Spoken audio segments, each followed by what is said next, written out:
Hello friends, welcome back to my channel PSC easy codes. അപ്പോൾ ഇന്ന് നമ്മൾ SCRT ചാപ്റ്റേഴ്സാണ് നോക്കുന്നത്. നിങ്ങൾ ആദ്യമായിട്ടാണ് കാണുന്നതെന്നുണ്ടെങ്കിൽ ഈ ചാനലൊന്ന് സബ്സ്ക്രൈബ് ചെയ്യുക, പിന്നെ ഒന്ന് ഷെയർ ചെയ്യുക, ഒന്ന് കമൻറ്റ് ഒക്കെ ചെയ്യണം കേട്ടോ. നിങ്ങളുടെ ഈ വീഡിയോസിനെ കുറിച്ചുള്ള കമൻറ്റൊക്കെ ഒന്ന് ചെയ്യണേ.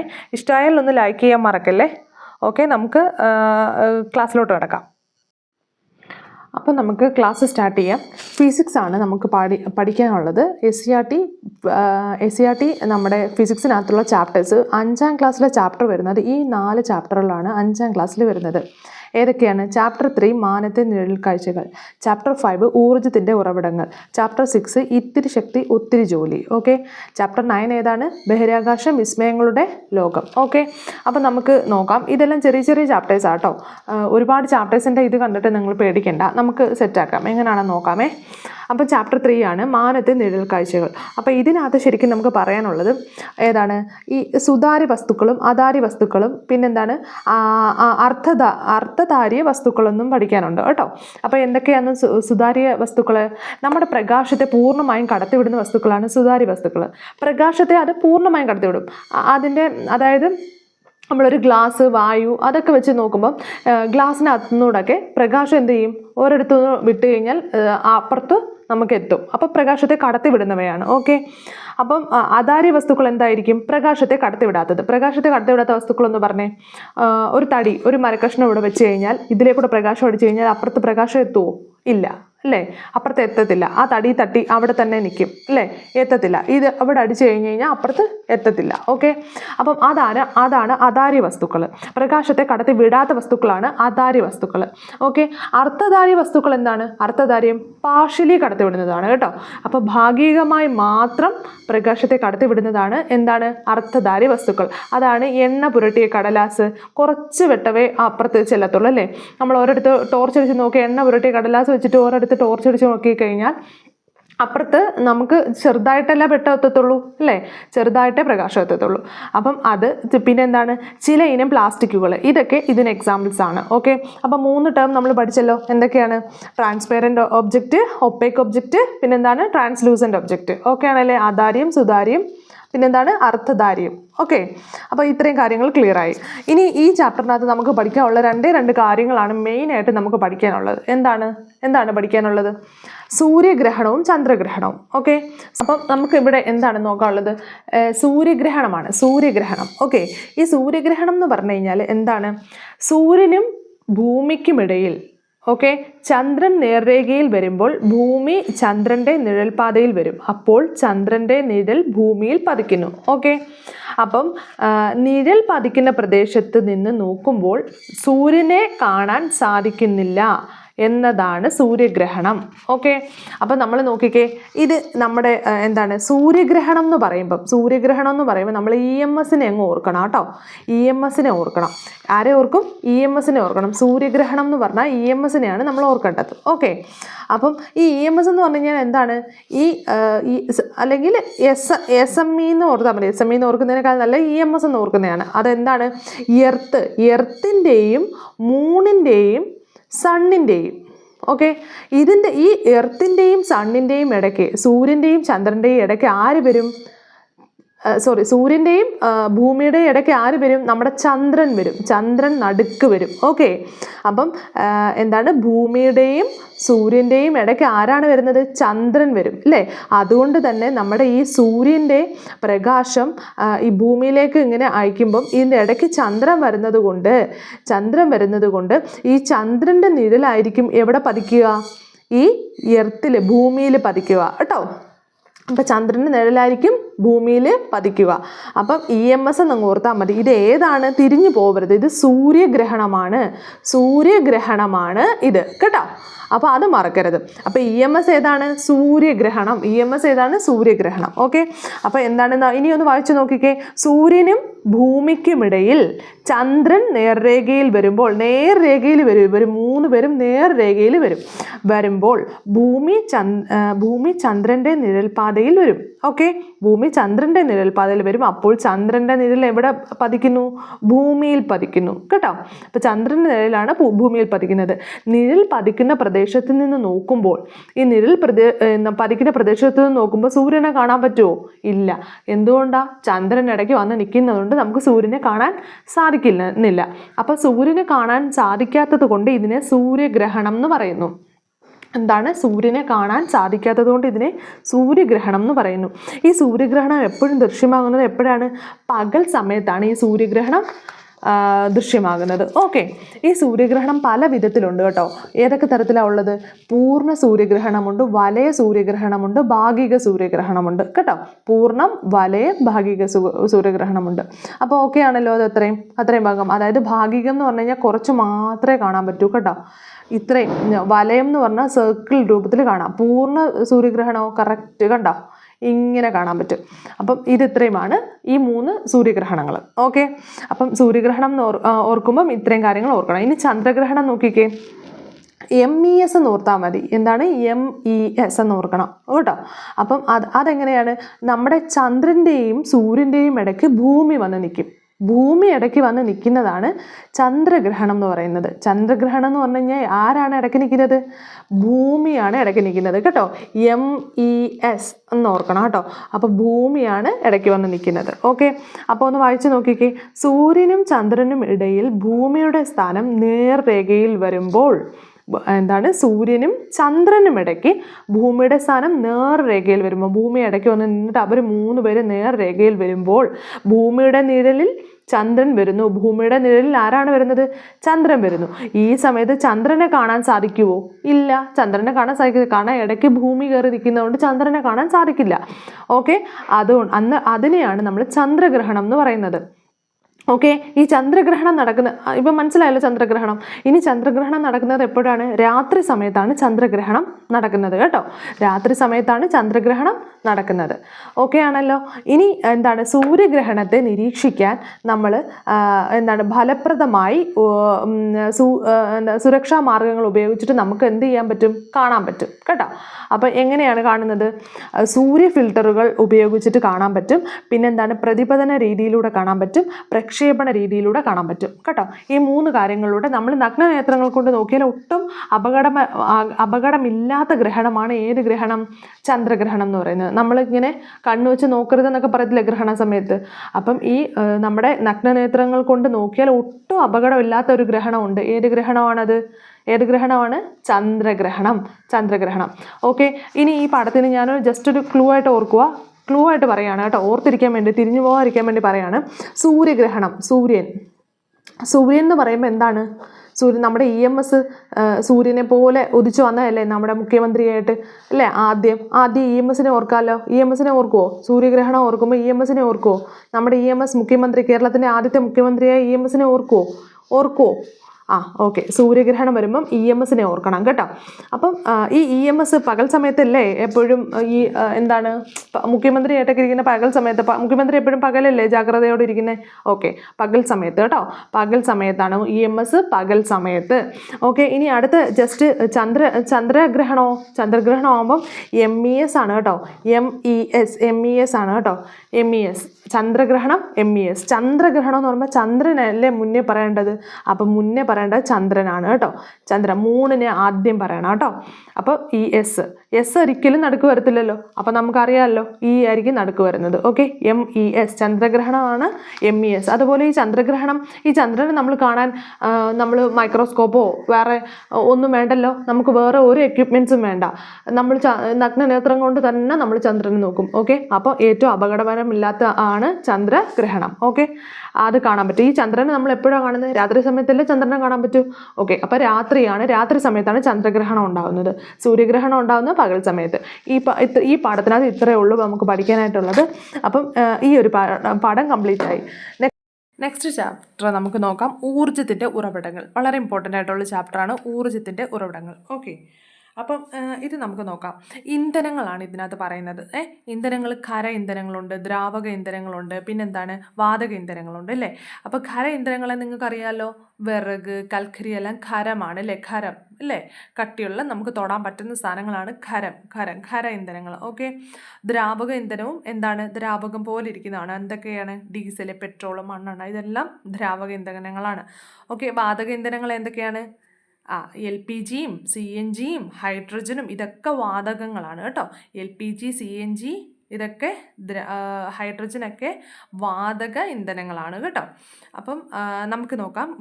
ഈ വിമാനത്തിൽ ഉപയോഗിക്കുന്ന ഇന്ധനം ഏതാണ്, ഏവിയേഷൻ ഫ്യൂവൽ എന്ന് പറയും. വിമാനത്തിൽ ഉപയോഗിക്കുന്ന ഇന്ധനം ഏതാണ്, ഏവിയേഷൻ ഫ്യൂവൽ. മറക്കരുത് കേട്ടോ.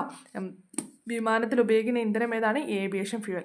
ഇന്ധനങ്ങളിൽ നിന്ന് ഊർജ്ജം പുറത്തു വരുന്നതിന് കാരണം എന്താണ്, ജ്വലനമാണ്. ഈ ഇന്ധനമൊക്കെ ജ്വലിച്ച് കഴിഞ്ഞിട്ടാണ് അതിൻ്റെ ഊർജ്ജം പുറത്തു വരുന്നത്. അപ്പം നമുക്ക് ഈ ന്യൂക്ലിയർ ഫാക്ടറിയിലൊക്കെ കാണാമല്ലോ, ഈ എന്താണ് യുറേനിയവും ഒക്കെ ഉപയോഗിക്കത്തില്ലേ. അപ്പോൾ ഇതൊക്കെ നന്നായിട്ട് കത്തുമ്പോഴാണ് നമുക്ക് എന്ത് ചെയ്യണം, ഊർജ്ജം കിട്ടുന്നത് കേട്ടോ. അതുപോലെ ഹൈഡ്രജൻ കത്തുമ്പോഴാണ് നമ്മുടെ ഈ വിമാനങ്ങളിലും റോക്കറ്റുകളിലൊക്കെ ഉപയോഗിക്കുന്ന ഹൈഡ്രജൻ അല്ലേ, ഫ്യൂവൽ അല്ലേ. അപ്പോൾ അത് കത്തുമ്പോഴാണ് അതിനകത്തു നിന്നൊക്കെ ഊർജ്ജം കിട്ടുന്നത് കേട്ടോ. ജ്വലനത്തിൻ്റെ ഭാഗമായിട്ടാണ് ഊർജ്ജം കിട്ടുന്നത്. ഓക്കെ. നമ്മുടെ എന്താണ്, നമുക്ക് ആവശ്യമായ ഊർജ്ജം കിട്ടുന്നത് എങ്ങനെയാണ്, നമ്മുടെ ആഹാരത്തിൽ നിന്നല്ലേ നമുക്ക് ആവശ്യമായ ഊർജ്ജം കിട്ടുന്നത് ആണ് അല്ലേ. ഏതൊരു വസ്തു കത്താനും വായു ആവശ്യമാണ്. ഏതൊരു വസ്തു കത്തണമെങ്കിൽ എന്ത് വേണം, വായു വേണം അല്ലേ. ഈ വായുവിലെ ഓക്സിജനാണ് കത്താൻ സഹായിക്കുന്നത്. അവിടെ ഒരു മാർക്കിൻ്റെ ക്വസ്റ്റ്യൻ ഉണ്ട്. അപ്പോൾ കത്താൻ സഹായിക്കുന്ന വായു ഏത്, കത്താൻ സഹായിക്കുന്ന ഗ്യാസ് ഏത്, കത്താൻ സഹായിക്കുന്ന എലമെൻ്റ് ഏത്, കത്താൻ സഹായിക്കുന്ന ഏത്, ഓക്സിജൻ ആണ് കേട്ടോ. കത്താൻ സഹായിക്കുന്ന ആളാരാ, ഓക്സിജൻ. സ്വയം കത്തുന്നതല്ല, കത്താൻ സഹായിക്കുന്നതാണ് കേട്ടോ. ഓർത്തിരിക്കുക, കത്താൻ സഹായിക്കുന്നത് ആരാണ്, ഓക്സിജൻ. ഓക്കെ. ഇനി ഇന്ധനങ്ങൾക്ക് കത്താൻ വായു ആവശ്യമാണല്ലോ. ഇന്ധനങ്ങൾക്ക് കത്താൻ ഞാൻ പറഞ്ഞല്ലോ, വായുവാണ് കത്താൻ സഹായിക്കുന്നത്. അപ്പം വായുവിലുള്ള ഓക്സിജനാണ് കത്താൻ സഹായിക്കുന്നത്. ഓക്കെ. അപ്പം ഇന്ധനങ്ങൾക്ക് കത്താൻ വായു ആവശ്യമാണ് കേട്ടോ. അപ്പം നമ്മുടെ ഈ ഇന്ധനങ്ങളുണ്ടല്ലോ, വായുവിലുള്ള ഓക്സിജനുമായി പ്രവർത്തിച്ചിട്ടാണ് ഊർജ്ജം പുറത്തുവിടുന്നത്. അങ്ങനെ കത്തിയിട്ടാണ് ഊർജ്ജം പുറത്തുവിടുന്നത്. അത് ക്ലിയർ ആയല്ലോ. ശരീരത്തിലും ആഹാരം ഓക്സിജനുമായി പ്രവർത്തിച്ചിട്ടാണ് ഊർജ്ജം ഉണ്ടാകുന്നത്. നമ്മുടെ ശരീരത്തിൽ ഓക്സിജൻ ഉണ്ടല്ലോ. ഓക്കെ. അപ്പം നമ്മൾ കഴിക്കുന്ന ആഹാരത്തിൽ നിന്നാണ് ഊർജ്ജം കിട്ടുന്നതെന്ന് ഞാൻ മുമ്പേ പറഞ്ഞു അല്ലേ. നമ്മൾ കഴിക്കുന്ന ആഹാരത്തിൽ നിന്നാണ് നമുക്ക് ഊർജ്ജം കിട്ടുന്നത്. എങ്ങനെയാണ് ഊർജ്ജം കിട്ടുന്നത്, നമ്മൾ കഴിക്കുന്ന ആഹാരം ഓക്സിജനുമായി ചേർന്നിട്ടാണ് എന്ത് സംഭവിക്കുന്നത്, ഊർജ്ജം ഉണ്ടാക്കുന്നത് കേട്ടോ. അപ്പോൾ ഈ ഓക്സിജൻ എങ്ങനെയാണ് നമുക്ക് കിട്ടുന്നത്, ശ്വസനത്തിലൂടെയാണ് ഓക്സിജൻ കിട്ടുന്നത്. ഓക്കെ. പിന്നെ നമ്മുടെ എന്താണ്, ഈ അടുപ്പിലൊക്കെ നമ്മൾ ഈ വിറകൊക്കെ വെക്കുമ്പോൾ ഈ കൺജസ്റ്റഡ് ആയിട്ടിരുന്ന് കഴിഞ്ഞാൽ കത്തത്തില്ല അല്ലേ. കാരണം ഈ അടുപ്പിൽ കുറച്ച് വിസ്താരമൊക്കെ ഉണ്ടെങ്കിൽ കത്തത്തുള്ളൂ. കാരണം എന്താണ്, വായു സഞ്ചാരം വേണം. അടുപ്പിനൊക്കെ എന്താണ്, വായു സഞ്ചാരം ഉണ്ടെങ്കിലേ നമ്മൾ എന്തോ ചെയ്യുന്നത്, ഊതി കത്തിക്കുന്ന കണ്ടിട്ടില്ലേ, തീ ഇങ്ങനെ ഊതി കത്തിക്കുന്ന എന്തിനാണ്, വായു സഞ്ചാരം വരാനാണ്. വായു സഞ്ചാരം ഉണ്ടെങ്കിൽ അങ്ങനെ ഓക്സിജൻ്റെ പ്രസൻസിലാണ് ഇത് കത്തുന്നത് കേട്ടോ. അപ്പം അതാണ് ഇവിടെ ഓർക്കേണ്ടത്. ഓക്സിജനാണ് മെയിൻ ആൾ ഇപ്പം ഇത്രയും പറഞ്ഞതിൽ കേട്ടോ. അപ്പം പിന്നീട് ഇനി മെയിൻ ആയിട്ടുള്ള കാര്യം വരുവാണ്, എന്താണ്, പാരമ്പര്യ ഊർജ്ജ സ്രോതസ്സുകളും പാരമ്പര്യേതര ഊർജ്ജ സ്രോതസ്സുകളും കേട്ടോ. വളരെ ഇമ്പോർട്ടൻ്റ് ആണ്. അപ്പോൾ പാരമ്പര്യം എപ്പോഴും അത് തിരിഞ്ഞു പോകാറുണ്ട് ചിലർക്കൊക്കെ. അപ്പോൾ ഞാനൊരു കോഡൊക്കെ വെച്ചിട്ട് പറഞ്ഞുതരാം കേട്ടോ. പാരമ്പര്യ ഊർജ്ജ സ്രോതസ് എന്താണ്, കോടിക്കണക്കിന് വർഷങ്ങൾക്ക് മുമ്പ് പ്രകൃതി പ്രതിഭാസങ്ങൾ മൂലം മണ്ണിനടിയിൽ വളരെ ആഴത്തിൽ അകപ്പെട്ടു പോയ ജൈവാവശിഷ്ടങ്ങളിൽ നിന്നുണ്ടാകുന്നതാണ് പെട്രോളിയം. അറിയാമല്ലോ, പെട്രോളിയം ഒക്കെ നമ്മൾ കുഴിച്ചെടുക്കുകയാണ് അല്ലേ. ജൈവാവശിഷ്ടങ്ങളിൽ നിന്നൊക്കെ ഒരുപാട് വർഷങ്ങൾക്ക് മുന്നേ എന്താണ്, ജീർണിച്ചയൊക്കെ ജൈവാവശിഷ്ടങ്ങളിൽ നിന്നാണ് നമ്മൾ പെട്രോളിയം എന്ത് ചെയ്യുന്നത്, ഈ കുഴിച്ചെടുക്കുന്നത്. ഓക്കെ. അപ്പം ഈ പ്രകൃതി പ്രതിഭാസങ്ങൾ മൂലം വർഷങ്ങൾക്ക് മുന്നേ മണ്ണിനടിയിൽ അകപ്പെട്ടു പോയ സസ്യങ്ങളുടെ അവശിഷ്ടങ്ങളിൽ നിന്നുമാണ് കൽക്കരി ഉണ്ടാകുന്നത് കേട്ടോ. മറ്റേതെന്താണ്, ജൈവ അവശിഷ്ടങ്ങളിൽ നിന്നാണ് പെട്രോൾ ഉണ്ടാകുന്നത്. കോടിക്കണക്കിന് വർഷങ്ങൾക്ക് മുമ്പ് പ്രകൃതി പ്രതിഭാസങ്ങൾ മൂലം മണ്ണിനടിയിൽ ആഴത്തിൽ അകപ്പെട്ടു പോയ ജൈവ അവശിഷ്ടങ്ങളിൽ നിന്നാണ് പെട്രോളിയം ഉണ്ടാകുന്നത്. ഓക്കെ. പിന്നെ അതുപോലെ തന്നെ സസ്യ അവശിഷ്ടങ്ങളിൽ നിന്നാണ് എന്തുണ്ടാകുന്നത്, കൽക്കരി ഉണ്ടാകുന്നത്. സസ്യ അവശിഷ്ടങ്ങളിൽ നിന്നാണ് കൽക്കരി ഉണ്ടാകുന്നത്. ഓക്കെ. അപ്പം പെട്രോളിയം, കൽക്കരി എന്നിവ എന്തൊരു ഇന്ധനങ്ങളാണ്, ഫോസിൽ ഇന്ധനങ്ങളാണ് അല്ലേ. ഇങ്ങനെ ഈ ഫോസിലിൽ നിന്നൊക്കെ കിട്ടുന്ന, അതായത് ജീർണിച്ച സാധനത്തിൽ നിന്നൊക്കെ കിട്ടുന്ന ഇന്ധനമാണ് ഈ കൽക്കരിയും പെട്രോളും ഒക്കെ. അപ്പോൾ അതുകൊണ്ടാണ് ഇതിനെ ഫോസിൽ ഇന്ധനങ്ങൾ എന്നറിയപ്പെടുന്നത്. ഓക്കെ. ഇനി ഇത്തരം ഇന്ധനങ്ങൾ ഉപയോഗിച്ച് തീർന്നാൽ പുനഃസ്ഥാപിക്കാൻ പറ്റുമോ, പറ്റുമോ? ഇല്ല, കഴിയാത്തവയാണ്. അവ അറിയപ്പെടുന്നതാണ് പാരമ്പര്യ ഇന്ധനങ്ങൾ. ഇവയൊക്കെ തീർന്നു പോയി കഴിഞ്ഞ് കഴിഞ്ഞാൽ നമുക്ക് വീണ്ടും വീണ്ടും എടുക്കാൻ പറ്റുമോ? ഇല്ല. ഉപയോഗം നിയന്ത്രിച്ചില്ലെങ്കിൽ ഭാവിയിൽ തീർന്നു പോകുന്ന ഇന്ധനങ്ങളാണ് ഇവ. വിറക് ഒരു പാരമ്പര്യ ഊർജ്ജ സ്രോതസ്സാണ്. അപ്പം നമ്മൾ ഓർക്കുക, ഇതൊക്കെ തീർന്നു പോകുന്ന ഇന്ധനങ്ങളാണ് എന്ത്? പാരമ്പര്യ ഊർജ്ജ സ്രോതസ്സുകൾ. പാരമ്പര്യ ഊർജ്ജ സ്രോതസ്സെല്ലാം തീർന്നു പോകും കേട്ടോ. നമുക്ക് ഇതെല്ലാം കുഴിച്ചെടുത്ത് കഴിഞ്ഞ് കഴിഞ്ഞാൽ പിന്നെ അവിടെ ഒന്നും ഇല്ല, പിന്നെ കുഴിക്കാനൊന്നും ഇല്ല. അപ്പം നമുക്ക് പാരമ്പര്യമല്ല, നമുക്ക് അങ്ങനെ പോവും. ഓക്കെ. പെട്രോളിയത്തിൻ്റെ ഉപയോഗങ്ങൾ എന്തൊക്കെയാണ്? പെട്രോള്, ഡീസൽ, മണ്ണെണ്ണ, ടാറ്, LPG ഓക്കെ എന്നിവയെല്ലാം എന്താണ് ഉൽപ്പാദിപ്പിക്കുന്നത് ഇതിൽ നിന്നാണ് കേട്ടോ. ഉൽപ്പാദിക്കുന്നതിന് ഉപയോഗിക്കുന്നു. ഓക്കെ. പെട്രോളും ഡീസലും മണ്ണെണ്ണ എല്ലാം പെട്രോളിയത്തിൽ നിന്നാണ് എടുക്കുന്നത് കേട്ടോ. പെട്രോളിയം എന്ന് പറയുന്ന സംഭവം മണ്ണിനടിയിൽ നിന്ന് കിട്ടുന്നു. അതിനകത്തുനിന്ന് വേർതിരിച്ചെടുക്കുന്നതാണ് പെട്രോൾ, ഡീസൽ, മണ്ണെണ്ണ, ടാറ്, LPG എന്നൊക്കെ കേട്ടോ. പിന്നെ അതുപോലെ തന്നെ കീടനാശിനികൾ, പ്ലാസ്റ്റിക്, ഔഷധങ്ങൾ തുടങ്ങിയ ഉൽപ്പന്നങ്ങളുടെ നിർമ്മാണത്തിനും ഈ പെട്രോളിയം നമുക്ക് ഉപയോഗിക്കുന്നുണ്ട് കേട്ടോ. അപ്പോൾ അത് ജസ്റ്റ് ഓർത്തിരിക്കുക. ഇനി അടുത്ത എന്താണ്? അപ്പോൾ പെട്രോളിയത്തിൽ നിന്നാണ് LPGയും ഡീസലും മണ്ണെണ്ണയും ഒക്കെ കിട്ടുന്നതെന്ന് ഓർക്കണം. അപ്പോൾ ഈ ഡീസലെന്നും മണ്ണെണ്ണയെന്നും ടാറെന്നും LPG എന്നും ഒക്കെ പറഞ്ഞാൽ എന്തൊരു ഊർജ്ജ സ്രോതസ്സാണ്? പാരമ്പര്യ ഊർജ്ജ സ്രോതസ്സാണ്. പെട്രോളിയം എന്ന് മാത്രം പറഞ്ഞാൽ പോരെ, ഇത് പെട്രോളിയത്തിൽ നിന്ന് എടുക്കുന്ന എല്ലാം എന്താണ്? പാരമ്പര്യ ഊർജ്ജ സ്രോതസ്സാണ്. ഓക്കെ. ഇനി എന്താണ് പാരമ്പര്യേതര ഊർജ്ജ സ്രോതസ്സുകൾ? പാരമ്പര്യേതര ഊർജ്ജ സ്രോതസ്സുകൾ അതെന്താണ്? എത്ര ഉപയോഗിച്ചാലും തീർന്നു പോകത്തില്ല. ഇത് എത്ര ഉപയോഗിച്ചാലും നമുക്ക് തീർന്നു പോകത്തില്ല. ഓക്കെ. അതിന് എക്സാമ്പിൾസ് പറഞ്ഞേ. നമ്മുടെ സൗരോർജ്ജം ഒക്കെയാണ് അല്ലേ? സൗരോർജ്ജം, കാറ്റ്, തിരമാല. സൗരോർജ്ജം അതായത് നമ്മുടെ സോളാർ എനർജി, സണ്ണിൽ നിന്ന് കിട്ടുന്ന എനർജി. ഓക്കെ. സൂര്യപ്രകാശം കൊണ്ട് കിട്ടാവുന്ന എനർജി. അപ്പം അത് തീർന്നു പോവുമോ? എത്ര എടുത്താലും തീരത്തില്ല. എല്ലാ ദിവസവും സൂര്യനുണ്ടല്ലോ, എത്ര എടുത്താലും തീരത്തില്ല. ഓക്കെ. അതുപോലെ കാറ്റ് നമുക്കിങ്ങനെ അടിച്ചുകൊണ്ടേ ഇരിക്കത്തില്ലേ? കാറ്റ് തീർന്നു പോകുമോ എന്ന് എപ്പോഴെങ്കിലും? ഇല്ല. തിരമാല അടിച്ചുകൊണ്ടേ ഇരിക്കും. അതിനകത്തുനിന്നൊക്കെ നമ്മൾ ഇലക്ട്രിസിറ്റിയൊക്കെ പ്രൊഡ്യൂസ് ചെയ്യുന്നുണ്ട് ഇതിനകത്തെല്ലാത്തിനകത്തുനിന്നും കേട്ടോ. അപ്പം ഇതൊക്കെ എന്താണ്? പാരമ്പര്യേതര ഊർജ്ജ സ്രോതസ്സാണ് കേട്ടോ. പാരമ്പര്യേതര ഊർജ്ജ സ്രോതസ്സുകൾ. അപ്പം അതുപോലെ തന്നെ സൗരോർജ്ജത്തെ വൈദ്യുതോർജ്ജമാക്കി മാറ്റുന്ന പ്രക്രിയയെ പറയുന്ന പേരെന്താണ്? സോളാർ സെല്ലാണ് കേട്ടോ. സോളാർ സെൽ അതെല്ലാവർക്കും അറിയാലോ. സൗരോർജ്ജത്തെ വൈദ്യുതോർജ്ജമാക്കി മാറ്റുന്ന സംവിധാനമാണ് സോളാർ സെല്ലുകൾ. ഓക്കെ. ഈ സോളാർ സെല്ലുകൾ നിരനിരയായി ഉണ്ടാക്കുന്ന സംഭവമാണ് സോളാർ പാനലുകൾ. എല്ലാവർക്കും അറിയാമല്ലോ. ഇപ്പോൾ സോളാർ പാനലൊക്കെ എല്ലാവർക്കും അറിയാം. അതുകൊണ്ട് വളരെ ഇമ്പോർട്ടൻ്റ് ആയിട്ടുള്ള സംഭവമാണ്. അടുത്ത നെക്സ്റ്റ് ഒരു ഇത് വരുന്നത് എന്താണ്? സിലിക്കൺ കൊണ്ട് നിർമ്മിക്കുന്ന ദീർഘ ചതുരാകൃതിയിലുള്ള പാളികളാണിവ. അപ്പം സോളാർ സെല്ല് നിർമ്മിക്കാൻ ഉപയോഗിക്കുന്ന മൂലകം ഏതാ? സിലിക്കൺ മറക്കരുത് കേട്ടോ. സിലിക്കൺ നമ്മൾ ഓർത്താൽ മതി. സണ്ണല്ലേ, അപ്പം നല്ല സിൽക്ക് പോലുള്ള അല്ലേ, എന്തൊരു പ്രകാശമാണല്ലേ, നല്ല അങ്ങനെ ഓർത്താൽ മതി കേട്ടോ. സിലിക്കൺ ആണ് ഓർക്കാമല്ലോ. സിലിക്കൺ ആണ് കേട്ടോ. അപ്പം ഈ സൂര്യോർജ്ജത്തിൻ്റെ മേന്മകൾ എന്തൊക്കെയാണ്? എത്ര ഉപയോഗിച്ചാലും തീർന്നു പോകില്ല. മലിനീകരണമുണ്ടോ? ഈ പെട്രോളിയം ഒക്കെ വേർതിരിച്ചെടുക്കുന്നതൊക്കെ ഭയങ്കര ബുദ്ധിമുട്ടല്ലേ? പാരമ്പര്യ സോഴ്സാണ്, അത് ഭയങ്കര ബുദ്ധിമുട്ടാണ്. ഡീസൽ, അതൊക്കെ മണ്ണെണ്ണ, ഡീസൽ ഇതൊക്കെ കത്തുമ്പോൾ തന്നെ പുക വരും. അങ്ങനെയൊക്കെ പ്രശ്നങ്ങളുണ്ട്. പെട്രോളൊക്കെ നമ്മൾ ഉപയോഗിക്കുന്ന പെട്രോൾ വണ്ടികളും ഡീസൽ വണ്ടികളൊക്കെ കണ്ടില്ലേ, പുക വരത്തില്ലേ? അപ്പോൾ ഇതെല്ലാം മലിനീകരണം ഉണ്ടാക്കുന്നുണ്ട്. പക്ഷേ നമ്മുടെ ഈ പാരമ്പര്യേതര ഊർജ്ജ സ്രോതസ് ഉണ്ടല്ലോ, തീർന്നു പോകാത്ത ഈ ഊർജ്ജ സ്രോതസ്, അതിനൊരിക്കലും മലിനീകരണം ഉണ്ടാകുന്നില്ല. ഇതൊക്കെ ഉപയോഗിച്ചിട്ടുള്ള ഈ സൗരോർജ്ജം ഉപയോഗിച്ചിട്ടുള്ള എന്തൊക്കെ ഉപകരണങ്ങളാണ്? വിളക്കുകളുണ്ട്, കുക്കറുകളുണ്ട്, വാട്ടർ ഹീറ്ററുകളുണ്ട്, കാൽക്കുലേറ്റർ കണ്ടിട്ടില്ലേ? സോളാർ ഉപയോഗിച്ചിട്ടുള്ള വിളക്കുകളുണ്ട്. നമ്മുടെ ഈ സ്ട്രീറ്റ് ലൈറ്റിൻ്റെ റോഡിലൊക്കെ ഉള്ള അതൊക്കെ സോളാർ വെച്ചിട്ടാണ് ഉണ്ടാക്കിയിരിക്കുന്നത് കേട്ടോ. കുക്കറുകളുണ്ട്, വാട്ടർ ഹീറ്ററുകളുണ്ട്. ഇതെല്ലാം നമ്മുടെ സൗരോർജ്ജത്തിൻ്റെ മേന്മകളാണ്. ഇനി കോഴിമുട്ട വിരിയാൻ ഉപയോഗിക്കുന്ന ഉപകരണമാണ് ഇൻക്യുബേറ്റർ. ഇതിൽ ഏത് തരം ബൾബാണ് കൂടുതൽ അഭികാമ്യം? ഫിലമെൻറ്റ് ബൾബാണ്. നമ്മൾ ആരെങ്കിലും വേറെ ബൾബിടുന്ന കണ്ടിട്ടുണ്ടോ? ഫിലമെൻറ്റ് ബൾബാണ് ഉപയോഗിക്കുന്നത് കണ്ടോ. ആ സൂര്യപ്രകാശം പോലുള്ള വെട്ടമല്ലേ അതിനകത്തുനിന്ന് വരുന്നത്, ആ പ്രകാശമാണ് വരുന്നത് അല്ലേ. അതുകൊണ്ട് തന്നെ ഫിലമെൻറ്റ് ബൾബാണ് കോഴിമുട്ട വിരിയാൻ ഉപയോഗിക്കുന്നത് കേട്ടോ. ഇനി അടുത്തത് കാറ്റിൽ നിന്നുള്ള ഊർജ്ജം നോക്കിക്കേ. വലിയ കാറ്റാടി യന്ത്രങ്ങൾ ചലിപ്പിച്ചിട്ട് നമുക്ക് ഊർജ്ജം ഉണ്ടാക്കത്തില്ലേ? ഇലക്ട്രിസിറ്റി ഉണ്ടാക്കത്തില്ലേ? ഉണ്ടാക്കും അല്ലേ. അതുപോലെ പെട്രോളിയം, അതുപോലെ പെട്രോളിയം, കൽക്കരി എന്നീ ഇന്ധനങ്ങളുടെ ഉപയോഗം നിയന്ത്രിക്കുകയും പാരമ്പര്യേതര ഊർജ്ജ സ്രോതസ്സുകളിൽ നിന്നും ഊർജ്ജം പരമാവധി പ്രയോജനപ്പെടുത്തുകയും ചെയ്താൽ മാത്രമേ ഭാവിയിലെ ഊർജ്ജ പ്രതിസന്ധി പരിഹരിക്കാൻ കഴിയൂ. അല്ലേ? നമ്മൾ ഈ തീർന്നു പോകുന്ന സംഭവങ്ങളെല്ലാം എടുത്തുപയോഗിച്ച് അങ്ങ് തീർത്തു കഴിഞ്ഞാൽ നമ്മളെ ഭാവിയിൽ അത് ഉപയോഗിക്കാൻ കാണത്തില്ല. അതുകൊണ്ട് തന്നെ എന്താണ് പാരമ്പര്യേതര ഊർജ്ജ സ്രോതസ്സുകളെല്ലാം നമുക്ക് അത് ഉപയോഗിക്കണം കേട്ടോ. അപ്പോൾ ഫിലമെന്റ് ബൾബ് പ്രവർത്തിക്കുന്നതിന് കൂടുതൽ വൈദ്യുതി ആവശ്യമാണ്.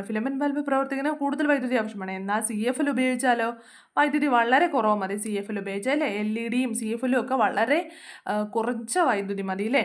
അപ്പം അതൊക്കെയാണ് ഈ പാഠത്തിനകത്ത് പറയുന്നത്. പിന്നെ ദേശീയ ഊർജ്ജ സംരക്ഷണ ദിനം വളരെ ഇമ്പോർട്ടൻ്റ് ആണ്. ദേശീയ ഊർജ്ജ സംരക്ഷണ ദിനം എന്നാണ്? ഡിസംബർ 14 കേട്ടോ. ഡിസംബർ 14. ഓക്കെ. അപ്പം ഇതിനകത്ത് നമുക്ക് ഓർത്തിരിക്കാനുള്ള ട്രിക്ക് എന്ന് പറഞ്ഞു കഴിഞ്ഞാൽ പാരമ്പര്യ ഊർജ്ജ സ്രോതസ്സും പാരമ്പര്യേതര ഊർജ്ജ സ്രോതസ്സും ഉണ്ട് കേട്ടോ. പാരമ്പര്യം എന്ന് പറഞ്ഞു കഴിഞ്ഞാൽ നമ്മളിങ്ങനെ അങ്ങ് ഓർത്താൽ മതി. അതായത് നമ്മുടെ ഈ പാരമ്പര്യമായി കിട്ടുന്ന എന്തൊക്കെയാണ്? നമ്മുടെ പാരമ്പര്യം എന്ന് പറഞ്ഞാൽ അച്ഛൻ എന്നല്ല, അപ്പൂപ്പൻ്റെ അപ്പൂപ്പൻ അങ്ങനെ പാരമ്പര്യം ഇല്ലേ? നമ്മുടെ പാരമ്പര്യം എന്ന് പറഞ്ഞാൽ അതല്ലേ.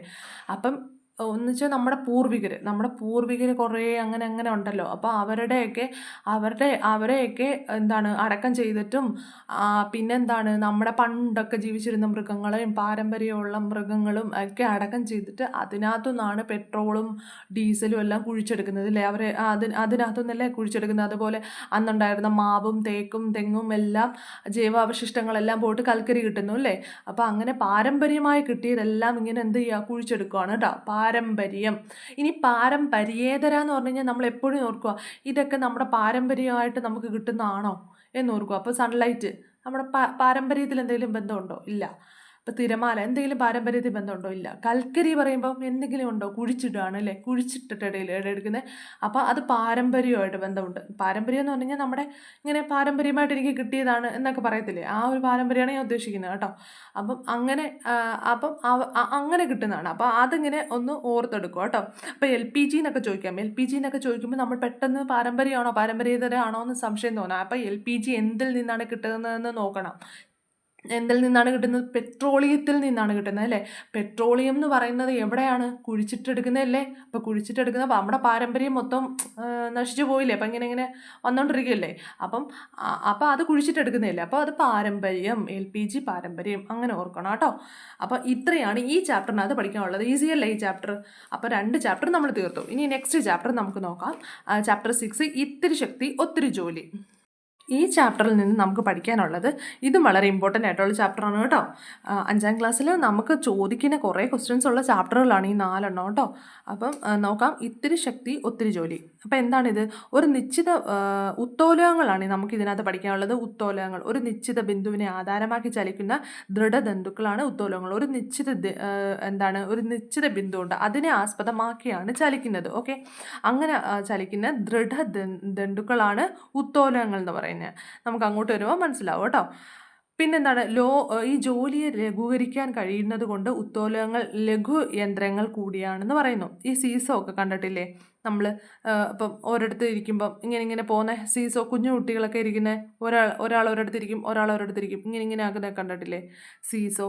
പിന്നെന്താണ്? പിന്നെ വേറെ നമ്മളിലെ ഈ എന്താ അതിന് പറയുന്നതെന്ന് എനിക്കറിയത്തില്ല. ഈ മണ്ണൊക്കെ ഇങ്ങനെ കൊണ്ടുപോയിട്ട് ഇങ്ങനെ ഉരുട്ടിക്കൊണ്ട് ഇങ്ങനെ പോകത്തില്ലേ? മണ്ണും കുറേ സാധനങ്ങൾ, മണ്ണൊക്കെയാണ് പ്രധാനമായിട്ടൊന്നും തോന്നുന്നത് യൂസ് ചെയ്യുന്നത്. അപ്പോൾ അതിങ്ങനെ തള്ളിക്കൊണ്ട് പോകത്തില്ലേ ഒരു വീല് വെച്ചിട്ട്? അപ്പോൾ അത് നമുക്ക് പെട്ടെന്ന് കൊണ്ടുപോകാനായിട്ട് പറ്റും. അപ്പം അങ്ങനെയൊക്കെ നമ്മുടെ ജോലികളെ എളുപ്പമാക്കാൻ ഉപയോഗിക്കുന്ന സംഭവങ്ങളാണ് ഇതൊക്കെ. ഓക്കെ, അപ്പം ഞാൻ പറയാം അത് ഏതൊക്കെയാണെന്ന് ഉള്ളത് ഞാൻ പറയാം കേട്ടോ. ഈ ഉത്തോലകം ചലിക്കാൻ ആധാരമാക്കിയ ബിന്ദുവിനെ പറയുന്ന പേരാണ് ധാരം. ഉത്തോലകം എന്താണ്? ഉത്തോലകം ചലിക്കാൻ ആധാരമായ ബിന്ദുവാണ് ധാരം. ഉത്തോലകത്തിന് മേൽ നാം പ്രയോഗിക്കുന്ന ബലം ഏതാണ്? യജ്ഞം ഉപയോഗിച്ച് നേരിടുന്ന പ്രതിരോധം ഏതാണ്? രോധം. ഓക്കെ, പഠിക്കാനുള്ള ട്രിക്കുകളും ഞാൻ ഈ ഒരു പാഠത്തിൻ്റെ അവസാനം പറയാം കേട്ടോ. അപ്പം കേട്ടിരിക്കുമോ ഇപ്പോൾ? പിന്നെ എന്താണ്? ഉത്തോലകം ചലിക്കാൻ ആധാരമായ ബിന്ദുവാണ് ധാരം. ഉത്തോലകത്തിന് മേൽ നാം പ്രയോഗിക്കുന്ന ഒരു ബലം ഉണ്ടല്ലോ, അത് നമ്മുടെ യജ്ഞമാണ്. യജ്ഞം കേട്ടോ. യജ്ഞം എന്ന് ഓർക്കണം കേട്ടോ. എഫോർട്ടാണ്, നമ്മൾ എഫോർട്ട് ഇടത്തില്ലേ, അതാണ് യജ്ഞം എന്ന് പറയുന്നത്. ഉത്തോലകത്തിന് മേൽ നാം പ്രയോഗിക്കുന്ന ബലമാണ് യജ്ഞം. ഓക്കെ, യജ്ഞം ഉപയോഗിച്ച് നേരിടുന്ന പ്രതിരോധമുണ്ടല്ലോ, അതാണ് രോധം. പ്രതിരോധമാണ് രോധം. ഓക്കെ ആണോ. ധാരം എന്താണ്? ഉത്തോലകം ചലിക്കാൻ ആധാരമായ ബിന്ദുവാണ് ധാരം. ഓക്കെ, അപ്പം ഇതിനകത്ത് നമ്മൾ പറയുന്നത് എന്താണ് ഒരു വലിയ ഇത് ജസ്റ്റ് ഒരു ചുമ്മാ വെറുതെ ഒരു എക്സാമ്പിൾ പറയാണ്. എന്താണ്, വലിയ കല്ലിൻ്റെ ഭാരം അനുഭവപ്പെടുന്ന സ്ഥലത്താണ് രോധം. കണ്ടോ, നമ്മളൊരു കല്ലിങ്ങനെ അകത്തോട്ട് വെച്ചിട്ട് ഇങ്ങനെ ഉന്താൻ ശ്രമിക്കത്തില്ലേ, അപ്പം അതൊക്കെ അങ്ങനെയൊക്കെ ചെയ്യുന്നതാണ് ഈ ഇങ്ങനെ. അന്നേരം പെട്ടെന്ന് നമുക്ക് എന്ത് ചെയ്യാൻ പറ്റും, ഓരോരുത്തോട്ട് തന്നെ ഫോഴ്സ് വരുമ്പോഴത്തേക്ക് ഇത് പെട്ടെന്ന് പൊക്കാനും എടുക്കാനും ഒക്കെ സഹായിക്കും. അപ്പം നമുക്ക് വേണ്ട പോയിന്റിലോട്ട് കിടക്കാം. എന്താണ് നമുക്ക് വേണ്ടത്? ഒന്നാം വർഗ ഉത്തോലകം, രണ്ടാം വർഗ ഉത്തോലകം, മൂന്നാം വർഗ ഉത്തോലകം. ഓക്കെ, ഈ ഒന്നാം വർഗ ഉത്തോലകം ഉണ്ടല്ലോ, ഇതാണ്ടേ ഇത് നോക്കിക്കേ. ഒന്നാം വർഗ ഉത്തോലകം ഏതാണ്? ഈ സിസർ നോക്കിക്കേ. ഈ സിസറിനകത്ത് ഈ നടുക്കല്ലേ നമ്മുടെ എന്താ വരുന്നത്? ധാരം വരുന്നത് ഈ നടുക്കാണ് കേട്ടോ. ഇവിടെ അല്ലേ നമ്മൾ എഫോർട്ട് ഇടുന്നത്? എവിടെയാണ്? ഇവിടാണ് എഫോർട്ട് ഇടുന്നത്. കൈ പിടിക്കുന്ന സ്ഥലത്തല്ലേ നമ്മൾ എഫോർട്ട് ഇടുന്നത്? കൈ പിടിക്കുന്ന സ്ഥലത്തല്ലേ നമ്മൾ എഫോർട്ട് ഇടുന്നത്? ഓക്കെ, നടുക്ക് നമ്മൾ എന്ത് ചെയ്യുന്നില്ല, ഒന്നും ചെയ്യുന്നില്ല, അതാണ് ധാരം. റെസിസ്റ്റൻസ് എവിടെയാണ്? അതായത് രോധം എവിടെയാണ്? പ്രോസസ്സ് നടക്കുന്നത് എവിടെയാണ്? അതിൻ്റെ അറ്റത്താണ് അല്ലേ? കത്രികയുടെ അങ്ങ് അറ്റത്തല്ലേ നമ്മുടെ എന്താണ് പ്രോസസ്സ് നടക്കുന്നത്? പേപ്പർ കട്ട് ചെയ്യണമെങ്കിൽ കട്ട് ചെയ്യുന്നത് എവിടെയാണ്? അറ്റത്താണ് അല്ലേ? അപ്പം ഒരു സൈഡിൽ നമ്മൾ രോധം നടക്കുന്നു, ഒരു സൈഡിൽ എന്ത് ചെയ്യുന്നു? നമ്മുടെ എഫോർട്ട് നടക്കുന്നു. ഓക്കെ, അതായത് യജ്ഞം നടക്കുന്നു. നടുക്കാരാണ്? ധാരമാണ് വരുന്നത്. അങ്ങനെ നടുക്ക് ധാരമാണ് വരുന്നതെന്നുണ്ടെങ്കിൽ നമ്മുടെ പേരെന്താണ്? ഒന്നാം വർഗ ഉത്തോലകം. ഒന്നാം വർഗ ഉത്തോലകത്തിന് നടുക്കാണ് ധാരം. ഓക്കെ, അപ്പം യജ്ഞവും രോധവും അപ്പുറത്തും ഇപ്പുറത്തും. ഓക്കെ ആണല്ലോ. അപ്പം ഞാനതിൻ്റെ സ്റ്റേറ്റ്മെൻ്റായിട്ടൊന്ന് പറയാം. ഇവിടെ ധാരം മധ്യത്തിലാണ്, യജ്ഞവും രോധവും രണ്ട് അഗ്രത്തിലാണ് വരുന്നത്. ഓക്കെ, ഒന്നാം വർഗ ഉത്തോലകത്തിലാണ് കേട്ടോ. ഇവിടെ ധാരമാണ് മധ്യത്തിൽ വരുന്നത്, യജ്ഞവും രോധവും രണ്ട് അഗ്രങ്ങളിലാണ് വരുന്നത്. ഓക്കെ, ഇനി എന്താണ്? കട്ടിംഗ് പ്ലെയറിൻ്റെ തത്വമാണ് കത്രികയ്ക്കും ധാരം കട്ടിംഗ് പ്ലെയറിൻ്റെ തത്വമാണിത് കേട്ടോ. തത്വമാണ് കത്രികയ്ക്കും. ധാരം നടക്കും, രോധവും യജ്ഞവും രണ്ട് അഗ്രങ്ങളിലും കേട്ടോ. ധാരം നടുക്കും, പിന്നെന്താണ്? രോധവും യജ്ഞവും രണ്ട് അഗ്രങ്ങളിലും. അപ്പോൾ ഇതിൻ്റെ എക്സാമ്പിൾസ് എന്തൊക്കെയാണ്? നമുക്കറിയാമല്ലോ, ഇതെല്ലാം പേയേഴ്സ് ആയിട്ടാണ് വരുന്നത് കേട്ടോ. കപ്പി അതിന് എക്സാമ്പിളാണ് കേട്ടോ. കപ്പി എന്ന് പറയുന്നത് നമ്മുടെ കിണറ്റിലെ ഇങ്ങനെ കപ്പിയില്ലേ, അപ്പം നമ്മൾ യജ്ഞം മേളിൽ നിന്ന് കൊടുക്കും. പ്രോസസ്സ് എവിടെ നിന്നാ? അപ്പുറത്തെ അറ്റത്തു നിന്ന് അല്ലേ? വെള്ളം പൊങ്ങി വരുന്നു. ധാരം എവിടെയാണ്? നടുക്കാണ് വരുന്നത് കേട്ടോ. ആ കപ്പിയിലാണ് വരുന്നത്. ഓക്കെ, അതാണ് കപ്പി. ഇതുപോലെ നെയിൽ പുള്ളർ അറിയാമല്ലോ. നെയിൽ പുള്ളറും അങ്ങനെ തന്നെയാണ്. സീസോയും അങ്ങനെ തന്നെയാണ് കേട്ടോ. സീസോയും അങ്ങനെ തന്നെയാണ്. പിന്നെന്താണ്? ത്രാസ്, കത്രിക, പ്ലെയർ, ഇതെല്ലാം ഒന്നാം വർഗ ഉത്തോലകമാണ് കേട്ടോ. രണ്ടാം വർഗ ഉത്തോലകം എന്താണ്? രണ്ടാം വർഗ ഉത്തോലകത്തിനകത്ത് രോധമാണ് നടുക്ക് വരുന്നത്. എന്താണ്? രോധമാണ് നടുക്ക് വരുന്നത്. അപ്പുറത്തും ഇപ്പുറത്തും എന്തൊക്കെയായിരിക്കും? യജ്ഞവും ധാരവുമായിരിക്കും. അപ്പം നോക്കിക്കേ, എഫോർട്ട് കൊടുക്കുന്നത് നമ്മൾ എവിടെ? ഒരറ്റത്തു നിന്ന് എഫോർട്ട് കൊടുക്കുന്നു. ഓക്കെ, ഒരറ്റത്തു നിന്ന് എഫോർട്ട്. നമ്മൾ നാരങ്ങാഞ്ഞക്കി അങ്ങ് ഓർത്താൽ മതി മനസ്സിൽ. നാരങ്ങാഞ്ഞക്കി ഓർക്കുമ്പോഴേ നമ്മൾ അതായത് നടുക്കല്ലേ നമ്മൾ നാരങ്ങ വെക്കുന്നത്? നടുക്കല്ലേ നമ്മൾ നാരങ്ങ വെക്കുന്നത്? ഓക്കെ, പ്രോസസ്സ് നടക്കുന്നത് എവിടെയാണ്? നടുക്കാണ് അല്ലേ? അപ്പം നടുക്ക് ആ പ്രോസസ്സ് നടക്കുന്നത് നമ്മൾ എന്താണ് വിളിക്കുന്നത്? രോധം എന്നാണ് വിളിക്കുന്നത് കേട്ടോ. റെസിസ്റ്റൻസ് രോധം എന്നാണ് വിളിക്കുന്നത് കേട്ടോ. അപ്പം രോധമാണ് നമ്മുടെ നടുക്ക് വരുന്നത്, നാരങ്ങയിൽ വരുന്നത്. നമ്മൾ പിടിക്കുന്ന സ്ഥലം ഏതാണ്? പിടിക്കുന്ന എഫോർട്ട് കൊടുക്കുന്നതല്ലേ, അത് ഒരറ്റത്തല്ലേ പിടിക്കുന്നത്? പിടിച്ചിങ്ങനെ പ്രസ് ചെയ്യുന്നത് ഒരറ്റത്താണ്. ഓക്കെ, അതുപോലെ തന്നെ മറ്റേ അറ്റം എന്താണ്? മറ്റേ അറ്റം എന്ന് പറയുന്നത് എന്താണ്? ധാരം. അവിടെ ഒന്നും ചെയ്യുന്നില്ല, ധാരമാണ്. റെസിസ്റ്റൻസ് എവിടെയാണ് നടക്കുന്നത്? രോധം എവിടെയാണ് നടക്കുന്നത്? നാരങ്ങ നടുക്കാണ് ഇരിക്കുന്നത് അല്ലേ? അതിൻ്റെ അപ്പുറത്ത് ധാരം ഇരിക്കുന്നു, നമ്മൾ കയ്യിൽ യജ്ഞം ഇരിക്കുന്നു. ഓക്കെ, അപ്പം അത് ഓർത്താൽ മതി. രണ്ടാം വർഗ ഉത്തോലകം എന്ന് പറയുന്നത് കേട്ടോ. ഇവിടെ രണ്ടാം വർഗ ഉത്തോലകത്തിൽ എന്താണ്? രോധം നടുക്ക് വരും, യജ്ഞവും ധാരവും എന്ത് ചെയ്യും? യജ്ഞവും ധാരവും രണ്ടിടത്തായിട്ട് വരും. ഓക്കെ, അതുപോലെ പാക്കുവെട്ടിയുടെ അറ്റത്താണ് ചലിക്കുന്നത് ആധാരമായ ബിന്ദു. ചലിക്കുന്നതിന് ആധാരമായ ബിന്ദുവാണ് ഈ ധാരം കേട്ടോ. അതായത് നമ്മൾ നാരങ്ങ ഞെക്കുമ്പോഴത്തേക്കും, നമ്മുടെ യജ്ഞം കൊടുക്കുമ്പോഴത്തേക്കും ഈ ചലിക്കുന്നതിന് ആധാരമായ ബിന്ദു എവിടെയാണ്? ഇങ്ങ് അറ്റത്ത് കേട്ടോ. അതിൻ്റെ ഓപ്പോസിറ്റ് സൈഡിൽ നമ്മൾ എവിടെ നിന്നാണോ ഇത് കൊടുക്കുന്നത് അതിൻ്റെ ഓപ്പോസിറ്റ് സൈഡിലാണ് ധാരം വരുന്നത് കേട്ടോ. രോധം എന്താണ്? നടുക്കാണ് വരുന്നത്. അതായത് പാക്ക് വെക്കുന്നതിൻ്റെ ഭാഗമാണ് രോധം. പാക്ക് വെക്കുന്നതിൻ്റെ ഭാഗമാണ് രോധം. മറ്റേ അറ്റമാണ് യജ്ഞം. ഓക്കെ ആണല്ലോ. അപ്പോൾ ഇതിന് എക്സാമ്പിൾസ് എന്തൊക്കെയാണ്? പാക്ക് വെട്ടി, വീൽ ബാരോ, നാരങ്ങ ഞെക്കി, ബോട്ടിൽ ഓപ്പണർ, ഇതെല്ലാം ഇതിൻ്റെ എക്സാമ്പിൾസ് ആണ് കേട്ടോ. അപ്പോൾ പാക്ക് വെട്ടി, വീൽ ബാരോ, നാരങ്ങ ഞെക്കി, ബോട്ടിൽ ഓപ്പണർ ഒക്കെ എന്തിൻ്റെ എക്സാമ്പിളാണ്? രണ്ടാം വർഗ ഉത്തോലകത്തിന് എക്സാമ്പിളാണ്. അപ്പോൾ രണ്ടാം വർഗ ഉത്തോലകത്തിന് നടുക്ക് എന്താണ് വരുന്നത്? രോധം. രോധം. ഓക്കെ. ആദ്യത്തതിന് ധാരമായിരുന്നു, രണ്ടാമത്തതിന് രോധം. അപ്പോൾ ഇനി ആരായിരിക്കും? മൂന്നാം വർഗത്തിൽ യജ്ഞമായിരിക്കും. യജ്ഞമാണ് നടുക്ക് വരുന്നത് കേട്ടോ. മൂന്നാം വർഗത്തിൽ ആരാണ് വരുന്നത്? യജ്ഞമാണ് നടുക്ക് വരുന്നത്. അപ്പോൾ അപ്പുറത്തും ഇപ്പുറത്തും ആരൊക്കെയായിരിക്കും? രോധവും ധാരവും. രോധവും ധാരവുമായിരിക്കും കേട്ടോ. ഇവിടെ യജ്ഞം ധാരവും രോധത്തിനും ഇടയിൽ വരുന്നു. യജ്ഞം എവിടെയാ? ധാരത്തിനും രോധത്തിനും ഇടയിൽ വരുന്നു. ഓക്കെ. അപ്പം ഈ മൂന്നാം വർഗത്തിൻ്റെ എക്സാമ്പിൾസ് ആണ് എന്താണ്? സ്റ്റാപ്ലെയർ എന്ന് പറയുന്നത് കേട്ടോ. സ്റ്റാപ്ലെയറിനകത്ത് എങ്ങനെയാണ് വരുന്നത്? യജ്ഞം എവിടെയാണ്? നടുക്കാണ് വരുന്നത് കേട്ടോ. രോധവും ധാരവും അതിൻ്റെ ഓപ്പോസിറ്റ് സൈഡിലാണ് വരുന്നത് കേട്ടോ. രണ്ടറ്റങ്ങളിലാണ് വരുന്നത്. ഓക്കെ. അപ്പം ഇത്രയാണ് ഇതിൻ്റെ എക്സാമ്പിൾസ്. എന്താണ്? ചവണ, ഐസ്റ്റോങ്സ്, ചൂണ്ടയൊക്കെയാണ്. ചവണയും ഐസ്റ്റോങ്സും ചൂണ്ടയൊക്കെയാണ് മൂന്നാം വർഗത്തിൻ്റെ എക്സാമ്പിൾ. ചവണ, ഐസ്റ്റോങ്സ്, ചൂണ്ട കേട്ടോ. അതാണ്. പിന്നെ ഈ ആർക്കിമിഡീസ് പ്രിൻസിപ്പിളിലൂടെ ഒന്ന് നോക്കിക്കേ. ആർക്കിമിഡീസിനെ കുറിച്ചേ ഉള്ളൂ കേട്ടോ. ആർക്കിമിഡീസിനെ ആണ് ഈ ഉത്തോലകവുമായിട്ട് ബന്ധപ്പെട്ട അദ്ദേഹമാണ് ഉത്തോലകങ്ങളൊക്കെ കണ്ടുപിടിച്ചത്. അപ്പം പുള്ളിയെക്കുറിച്ചൊന്ന് നോക്കിക്കേ. ഉത്തോലകങ്ങളുമായി ബന്ധപ്പെടുത്തി അദ്ദേഹം നടത്തിയ ഒരു പ്രസ്താവന ചരിത്ര പ്രസിദ്ധമാണ്. എന്താണ്? നിൽക്കാനൊരിടവും ഒരു ഉത്തോലകവും നൽകിയാൽ ഈ ഭൂമിയെ തന്നെ ഞാൻ ഉയർത്തി മാറ്റിത്തരാം. കണ്ടോ? അപ്പം ആ പുള്ളിയാണ് ഉത്തോലകം കണ്ടുപിടിച്ചത് കേട്ടോ. അപ്പം പുള്ളി എന്താണ് പറഞ്ഞത്? എനിക്ക് നിൽക്കാനൊരിടവും ഒരു ഉത്തോലകവും തരുവാണെങ്കിൽ ഈ ഭൂമിയെ തന്നെ ഞാൻ എന്ത് ചെയ്യാം? ഉയർത്തി മാറ്റിത്തരാം എന്ന് പറഞ്ഞു കേട്ടോ. അപ്പം ആ പറഞ്ഞ ആളാണ് ആർക്കിമിഡീസ്. ആർക്കിമിഡീസിനെ ഓർക്കണം. ഉത്തോലകത്തെക്കുറിച്ച് ഓർക്കുമ്പോൾ ആരെ ഓർക്കും? ആർക്കിമിഡീസിനെ ഓർക്കണം. ആർക്കിമിഡീസ്. ഓക്കെ. ഇത്രയാണ് ഈ പാഠത്തിനകത്തുള്ളത്. അപ്പോൾ ഈ പാഠത്തിനകത്ത് ഒന്ന് ഓർത്ത് നോക്കിക്കേ. ഒന്നാം വർഗ്ഗ ഉത്തോലകമല്ലേ?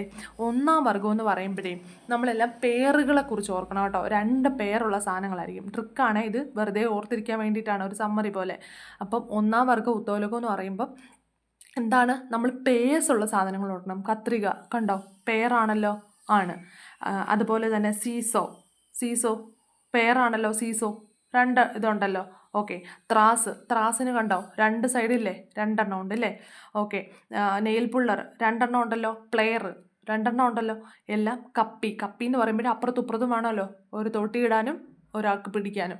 അപ്പം അങ്ങനെയുള്ള സംഭവങ്ങളെല്ലാം എന്താണ്? ഒന്നാം വർഗ്ഗ ഉത്തോലകമാണ് കേട്ടോ. രണ്ടാം വർഗ്ഗ ഉത്തോലകം എന്ന് പറഞ്ഞു കഴിഞ്ഞാൽ നമ്മളൊരു ഞാൻ വെറുതെ പറയുകയാണ് കേട്ടോ, ക്ലൂ ആയിട്ട് പറയുകയാണ് കേട്ടോ.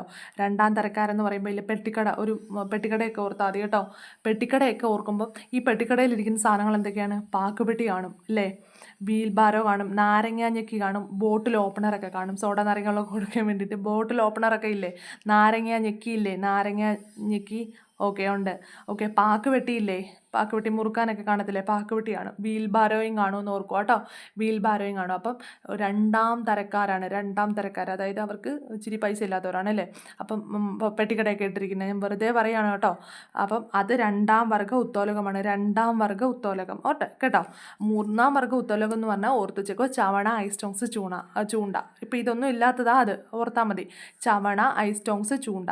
അപ്പോൾ ഇത് വളരെ ഇമ്പോർട്ടൻ്റ് ആയിട്ടുള്ളത് കൊണ്ടാണ് ഈ എക്സാമ്പിൾസ് കൂടെ ഞാൻ പറഞ്ഞു പോയത്. അതുപോലെ തന്നെ ആദ്യത്തതിനകത്ത് ധാരമായിരിക്കും നടുക്ക് വരുന്നത്, രണ്ടാമത്തേനകത്ത് ഒരു രോധമായിരിക്കും, മൂന്നാമത്തേനകത്ത് യജ്ഞമായിരിക്കും. അത് മറക്കരുത്. ആദ്യം എന്താണ്? ഫസ്റ്റ് ധാരം, സെക്കൻഡ് എന്താണ്? രോധം, തേർഡ് എന്താണ്? യജ്ഞം. ഓക്കെ. അപ്പോൾ ഇത്രയാണ് ഈ പാഠത്തിനകത്ത് പഠിക്കാനുള്ളത്. നെക്സ്റ്റ് നമുക്ക് ചാപ്റ്റർ നോക്കാം. ബഹിരാകാശം, വിസ്മയങ്ങളുടെ ലോകം. ഓക്കെ. ഈ ചാപ്റ്ററിനെ കൊണ്ട് നമ്മുടെ 5ാം ക്ലാസ് തീരുവാണ്. നമുക്ക് നോക്കാം. ഈ ചാപ്റ്ററിനകത്ത് കുറച്ച് ബഹിരാകാശമായിട്ടൊക്കെ ബന്ധപ്പെട്ട നല്ല കുറച്ച് പോയിന്റ്സുകളുണ്ട്. നോക്കാം. ഭൂമിയുടെ ഗോളാകൃതി നേരിൽ കാണാൻ ആദ്യമായി അവസരം ലഭിച്ച വ്യക്തി ആരാണ്? യൂറി ഗഗാറിനാണ് അല്ലേ. അറിയാമല്ലോ നമുക്ക്. ഭൂമിയുടെ ഗോളാകൃതി നേരിൽ കാണാൻ ആദ്യമായി അവസരം ലഭിച്ച ആളാരാ? Yuri Gagarin. അതായത് ബഹിരാകാശ യാത്ര നടത്തിയാണ് യൂറി ഗഗാറിൻ ഈ കാഴ്ച കണ്ടത്. അപ്പോൾ ആദ്യമായി ബഹിരാകാശ യാത്ര നടത്തിയ ആരാണ്? യൂറി ഗഗാറിനാണ്. Yuri Gagarin. അപ്പോൾ ബഹിരാകാശത്ത് പോയപ്പോഴാണ് ഈ ഭൂമിയുടെ ഗോളാകൃതിയൊക്കെ നേരിട്ട് കാണാൻ പറ്റിയത് കേട്ടോ പുള്ളിക്ക്. അപ്പം ഭൂമിയോടൊപ്പം കറങ്ങുന്ന അന്തരീക്ഷവും ഭൂമിയുടെ ഭാഗമാണ് കേട്ടോ. മുകളിലേക്ക് പോകുന്തോറും വായുമണ്ഡലം നേർത്ത് വരുന്നു. ഭൂമിയുടെ ഞാൻ ഇമ്പോർട്ടൻ്റ് ആയിട്ടുള്ള പോയിന്റ് 2-3 വട്ടം ആവർത്തിച്ച് പറയാം കേട്ടോ, അല്ലാത്തത് വായിച്ചു വിടുവാണേ. ഭൂമിയുടെ അന്തരീക്ഷത്തിനു അപ്പുറം വിശദമായി ശൂന്യ പ്രദേശമാണ് ബഹിരാകാശം കേട്ടോ. ഒരു ശൂന്യ പ്രദേശമാണ് ബഹിരാകാശം എന്ന് പറയുന്നത്. ഭൂമിയുടെ അന്തരീക്ഷത്തിനപ്പുറം വിശാലമായ ഒരു ശൂന്യ പ്രദേശമാണ് ബഹിരാകാശം. നമുക്ക് ചുറ്റും ബഹിരാകാശമുണ്ട്. ബഹിരാകാശത്തിന് അനേകം കോടി ഗോളങ്ങളിലൊന്നാണ് ഭൂമി. ഒരുപാട് ഗോളങ്ങളുണ്ട്, അതിലൊന്നാണ് ഭൂമി. ബഹിരാകാശത്ത് ഭൂമിയുടെ ഏറ്റവും അടുത്തുള്ള ആകാശഗോളം ഏതാണ്? ചന്ദ്രനാണ്. ബഹിരാകാശത്ത് ഭൂമിയുടെ അടുത്തുള്ള ഗോളം ഏതാണ്? ചന്ദ്രൻ കേട്ടോ. ബഹിരാകാശത്ത് ഭൂമിയുടെ ഏറ്റവും അടുത്തുള്ള ആകാശഗോളം ഏതാണ്? ചന്ദ്രനാണ് കേട്ടോ. അപ്പം സൗരയൂഥത്തിനും അതിനപ്പുറവും അധികമായ ആകാശഗോളങ്ങളെക്കുറിച്ച് അറിയാൻ അതിയായ ആഗ്രഹമാണ് മനുഷ്യനെ ബഹിരാകാശത്തെത്തിക്കാൻ പ്രേരിപ്പിച്ചത്. അതൊന്നും വേണ്ട. ഓക്കെ, അപ്പം നെക്സ്റ്റ് നമുക്ക് നോക്കാം ഇതിൻ്റെ സവിശേഷതകൾ നോക്കുകയും. ബഹിരാകാശത്തിൽ വായുവുണ്ടോ? വായുവില്ല. ബഹിരാകാശത്തിൽ എന്തില്ല? വായുവില്ല. പകൽ പോലും ആകാശം ഇരുണ്ടതായിരിക്കും. പകൽ രാത്രിയൊന്നുമില്ല, എല്ലാം ഇരുണ്ട് കിടക്കുവാണ്. പകൽ രാത്രി എല്ലാം ഇരുണ്ട് കിടക്കുകയാണ്. പകൽ പോലും ആകാശം ഇരുണ്ടതായിരിക്കും കേട്ടോ. അവിടെ വായുവുണ്ടോ? വായുവില്ല. അപ്പം നമ്മുടെ സൗണ്ടിന് സഞ്ചരിക്കാൻ പറ്റുമോ? ജസ്റ്റ് വെറുതെ ചോദിക്കുകയാണ്. സൗണ്ടിന് സഞ്ചരിക്കാൻ പറ്റുമോ? ഇല്ല. അവിടെ നമ്മൾ ബഹിരാകാശത്ത് പോയി നമ്മൾ സംസാരിച്ചാലൊന്നും കേൾക്കത്തില്ല കേട്ടോ. സൗണ്ട് സഞ്ചരിക്കത്തില്ല. വായുവിലൂടെ മാത്രമേ നമ്മുടെ വായു എന്ത് ചെയ്തു സഞ്ചരിക്കത്തുള്ളൂ കേട്ടോ. വായുവില്ലാത്തത് കൊണ്ട് തന്നെ ബഹിരാകാശത്ത് പോയ സൗണ്ടൊന്നും അങ്ങോട്ടും ഇങ്ങോട്ടും പറയുന്നൊന്നും കേൾക്കാൻ പറ്റത്തില്ല. അപ്പം വായുവില്ല. ബഹിരാകാശത്ത് എന്തില്ല? വായുവില്ല. വസ്തുക്കൾക്ക് കാര്യമായ ഭാരം അനുഭവപ്പെടുമോ? ഇല്ല. അവിടെ ഭാരമില്ല. അതുകൊണ്ടാണ് ഇങ്ങനെ പറന്ന് നടക്കുന്നത്. ഗ്രാവിറ്റേഷൻ ഫോഴ്സ് ഒന്നും ഇല്ല. അതുകൊണ്ടാണ് ഇങ്ങനെ പറന്ന് നടക്കുന്നത് കേട്ടോ. വസ്തുക്കൾക്ക് കാര്യമായ ഭാരം അനുഭവപ്പെടുമോ? ഇല്ല. ഓക്കെ, ഭാരം നമ്മുടെ ഗ്രാവിറ്റിയുമായിട്ട് ഡിപ്പെൻഡ് ചെയ്തിരിക്കുന്നു. അതുകൊണ്ടാണ് ഈ ബഹിരാകാശത്ത് പോയി കഴിഞ്ഞാൽ നമുക്ക് എന്തില്ലാത്ത ഭാരമില്ലാത്തത്. ഓക്കെ, ഇനി നെക്സ്റ്റ് നമ്മുടെ ഭൂമിയും ചൊവ്വയും ബുധനും ഇതൊക്കെ അറിയാലോ. നിങ്ങളുടെ ഗ്രഹങ്ങൾ ഏതൊക്കെയാണ്? ഭൂമി, ചൊവ്വ, ശുക്രൻ, ബുധൻ, വ്യാഴം, യുറാനസ്, ശനി, നെപ്റ്റ്യൂൺ അറിയാലോ എല്ലാവർക്കും. അപ്പം എത്ര ഉപഗ്രഹങ്ങളുണ്ട്? 8 ഉപഗ്രഹങ്ങളാണ് ഉള്ളത് കേട്ടോ. ഭൂമിയും ചൊവ്വയും ശുക്രനും ബുധനും വ്യാഴവും യുറാനസും ശനിയും നെപ്റ്റ്യൂണും. ഓക്കെ, ഇനി എത്ര നക്ഷത്രങ്ങളാണുള്ളത്? സൂര്യനുണ്ട്, പ്രോക്സിമ സെഞ്ചുറി ഉണ്ട്, സിറിയസ് ഉണ്ട്, പിന്നെന്താണ് വേഗയുണ്ട് കേട്ടോ. അപ്പോൾ പ്രോക്സിമ സെഞ്ചുറിയാണ് കേട്ടോ, അത് ഓർത്ത് വെച്ചോണേ. സൂര്യൻ, പ്രോക്സിമ സെഞ്ചുറി കേട്ടോ. അപ്പം എന്താണ് സൂര്യൻ, പ്രോക്സിമ സെഞ്ചുറി, സിറിയസ് ഒക്കെയാണ്. ഉപഗ്രഹങ്ങൾ ഏതൊക്കെയാണ്? ശുക്രൻ, ബുധൻ എന്നിവയ്ക്ക് ഉപഗ്രഹമുണ്ടോ? ചോദിക്കും. എന്താണ് ചോദിക്കുന്നത്? ഉപഗ്രഹങ്ങളില്ലാത്ത ഗ്രഹങ്ങൾ ഏതെല്ലാം? ഉപഗ്രഹങ്ങളില്ലാത്ത ഗ്രഹങ്ങൾ ഏതെല്ലാം എന്ന് ചോദിച്ചാൽ എന്ത് പറയും? ഉപഗ്രഹങ്ങളില്ലാത്ത ഗ്രഹങ്ങൾ ഏതാണ്? ഉപഗ്രഹങ്ങളില്ലാത്ത ഗ്രഹങ്ങൾ ഏതാണ്? ശുക്രൻ, ബുധൻ. അതായത് നമ്മുടെ സണ്ണിന് 8 ഉപഗ്രഹങ്ങളാണ് ഉള്ളത്. എന്തൊക്കെയാണ്? ഭൂമി, ചൊവ്വ, ശുക്രൻ, ബുധൻ, വ്യാഴം, യുറാനസ്, നെപ്റ്റ്യൂൺ ഒക്കെയാണ് 8 ഉപഗ്രഹങ്ങൾ. ഓക്കെ, ശനി, നെപ്റ്റ്യൂൺ ഒക്കെയാണ് 8 ഉപഗ്രഹങ്ങൾ. ആ 8 ഉപഗ്രഹങ്ങളിൽ ശുക്രനും ബുധനും ഉപഗ്രഹങ്ങളില്ല. ഓക്കെ, ഭൂമിക്ക് അടുത്ത് നിൽക്കുന്ന മെർക്കുറിയാണ് ഈ ബുധൻ എന്ന് പറയുന്നത്. അതിനും ഇതില്ല, വീനസിനും ഇല്ല കേട്ടോ. അപ്പം എന്താണ്? ശുക്രനും ബുധനും ഉപഗ്രഹങ്ങളില്ല. ചന്ദ്രന് ഭൂമിയുടെ ഉപഗ്രഹം ഏതാണ്? ചന്ദ്രനാണ്. നമ്മുടെ ഭൂമി ഉണ്ടല്ലോ, മൂണാണ് നമ്മുടെ എർത്തിൻ്റെ എന്താണ് സാറ്റലൈറ്റ് എന്ന് പറയുന്നത് എന്താണ്? മൂണാണ് കേട്ടോ. അപ്പോൾ ചന്ദ്രനാണ് ഭൂമിയുടെ ഉപഗ്രഹം. ഓക്കെ, ഫോബോസ്, ഡെമോസ് അതൊക്കെ ആരുടെ ഉപഗ്രഹമാണ് ചോദിക്കും കേട്ടോ. ഫോബോസ്, ഡെമോസ് ഒക്കെ എന്തിൻ്റെ ഉപഗ്രഹമാണ്? ചൊവ്വയുടെ ഉപഗ്രഹമാണ് ഫോബോസ്, ഡെമോസ് ഒക്കെ. അങ്ങനെ എന്താണ്? മറ്റ് ഗ്രഹങ്ങൾക്കെല്ലാം ഉപഗ്രഹങ്ങളുണ്ട്. അതൊക്കെ നമുക്ക് അങ്ങോട്ട് വരുമ്പോൾ പഠിക്കാം കേട്ടോ. അപ്പം എന്താണ് ഇപ്പം പഠിക്കാനുള്ളത്? ഓർത്ത് വെച്ചേക്കുക. ഭൂമിയുടെ ഉപഗ്രഹം ഏതാണ്? ചന്ദ്രനാണ്. പിന്നെന്താണ്? ബുധനും ശുക്രനും ഉപഗ്രഹങ്ങളുണ്ടോ? ബുധനും ശുക്രനും ഉപഗ്രഹങ്ങളില്ല.